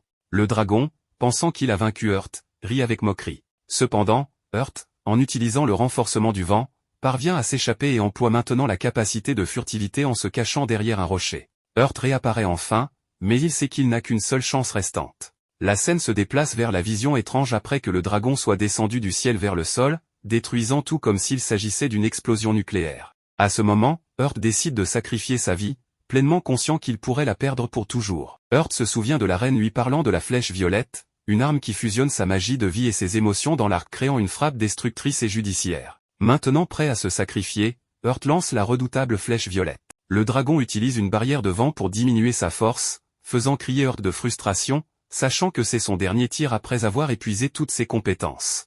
À ce moment, la flèche perce le corps du dragon de manière terrifiante, puis l'arc disparaît. Heart a sacrifié son arc pour tuer le dragon, mais nous assistons au dragon en agonie, pas encore mort. Heart est surpris par ce retournement de situation, réalisant qu'il a épuisé toutes ses options pour le combat. Cependant, il a toujours ses bouteilles destructrices et il incite le dragon à ne pas riposter. La colère d'Heart l'empêche de penser clairement, il veut simplement tuer le dragon par tous les moyens. Il procède à faire exploser les bouteilles. La scène bascule rapidement vers l'organisation, où les membres se demandent quel est le niveau du dragon. La fille les informe que statistiquement, c'est le plus faible, un dragon âgé avec peu de temps restant. L'organisation débat de savoir s'il devrait laisser Heart tuer le monstre ou laisser les choses suivre leur cours naturel. L'homme est étonné de la volonté d'Heart de sacrifier son arc. Il semblait que, malgré le fait que ce soit un jeu fantastique, les événements leur semblent remarquablement réels, et ils sont stupéfaits qu'Heart ait réussi à vaincre le dragon. La scène passe de nouveau à Heart, et nous voyons le dragon avec ses mains coupées, un Heart spectral observant la scène. D'autres dragons arrivent à ce moment, surprenant Heart qui réalise qu'ils sont venus. Les autres dragons commencent à soigner Heart, et un petit écran indique qu'il est revenu à la vie. Heart appuie sur le bouton OK, et les dragons, en particulier le dragon rouge, s'excusent pour ce qui s'est passé. Le dragon rouge révèle qu'Aimé était devenu très arrogant et maltraitait les autres, menaçant même la reine des fées. Le dragon informe Heart que la reine a émis un mandat d'arrêt pour protéger les humains et les fées. Heart est stupéfait, car il ignorait les actions des dragons et réalise que les actions de la reine visaient à protéger à la fois les humains et les fées. Le dragon continue d'expliquer qu'ils sont venus pour s'assurer qu'Aimé recevrait une punition sévère. Cependant, ils ont découvert qu'Heart, un humain, avait vaincu le dragon, laissant le dragon rouge étonné. Heart soulève le point que malgré la satisfaction du dragon, il a quand même tué l'un de leurs congénères. Le dragon rouge répond que la victoire d'Heart a sauvé leurs camarades d'un sort encore pire, et en signe de gratitude, le dragon offre 3 cadeaux. Le premier est une armure en écaille de dragon légère qu'Heart accepte joyeusement en réalisant qu'elle est beaucoup plus légère que prévu. Le dragon le rassure en disant qu'elle ne sera pas plus lourde que les vêtements humains. Le deuxième cadeau est l'arc mystérieux qui appartenait à la fée que le dragon rouge a affronté par le passé. C'est une arme unique qui ne reconnaît que ceux qui répondent à ses conditions. Et bien qu'Heart ne puisse pas l'utiliser maintenant, le dragon suggère la possibilité dans le futur s'il gagne sa confiance. Le troisième cadeau est une somme importante d'or, soit 800 000 glos. Les dragons expriment à nouveau leurs remerciements, puis s'en vont, laissant Heart ressentir soudainement une lourdeur et une fatigue, reconnaissant qu'il le mérite après avoir utilisé excessivement l'arc. Ensuite, Heart appelle l'oiseau Pikacha qui arrive rapidement. Heart rassure Pikacha qu'il va bien mais est fatigué des récents événements. L'oiseau transporte Heart sur son dos dans les airs. Heart réfléchit à la commodité d'avoir Pikacha autour de lui, mais réalise qu'il a peut-être exploité son avantage, attirant une attention indésirable. Il se souvient de la célébration dans le royaume des fées et de la journée qu'il a appréciée. Dans une tentative de changer son apparence et de ne pas attirer l'attention, Heart décide d'acheter une cape verte féerique dans un magasin, pensant qu'elle lui convient bien. Ensuite, Heart se dirige vers la reine des fées en se rappelant que la reine fée a été traumatisée après avoir été témoin de sa colère.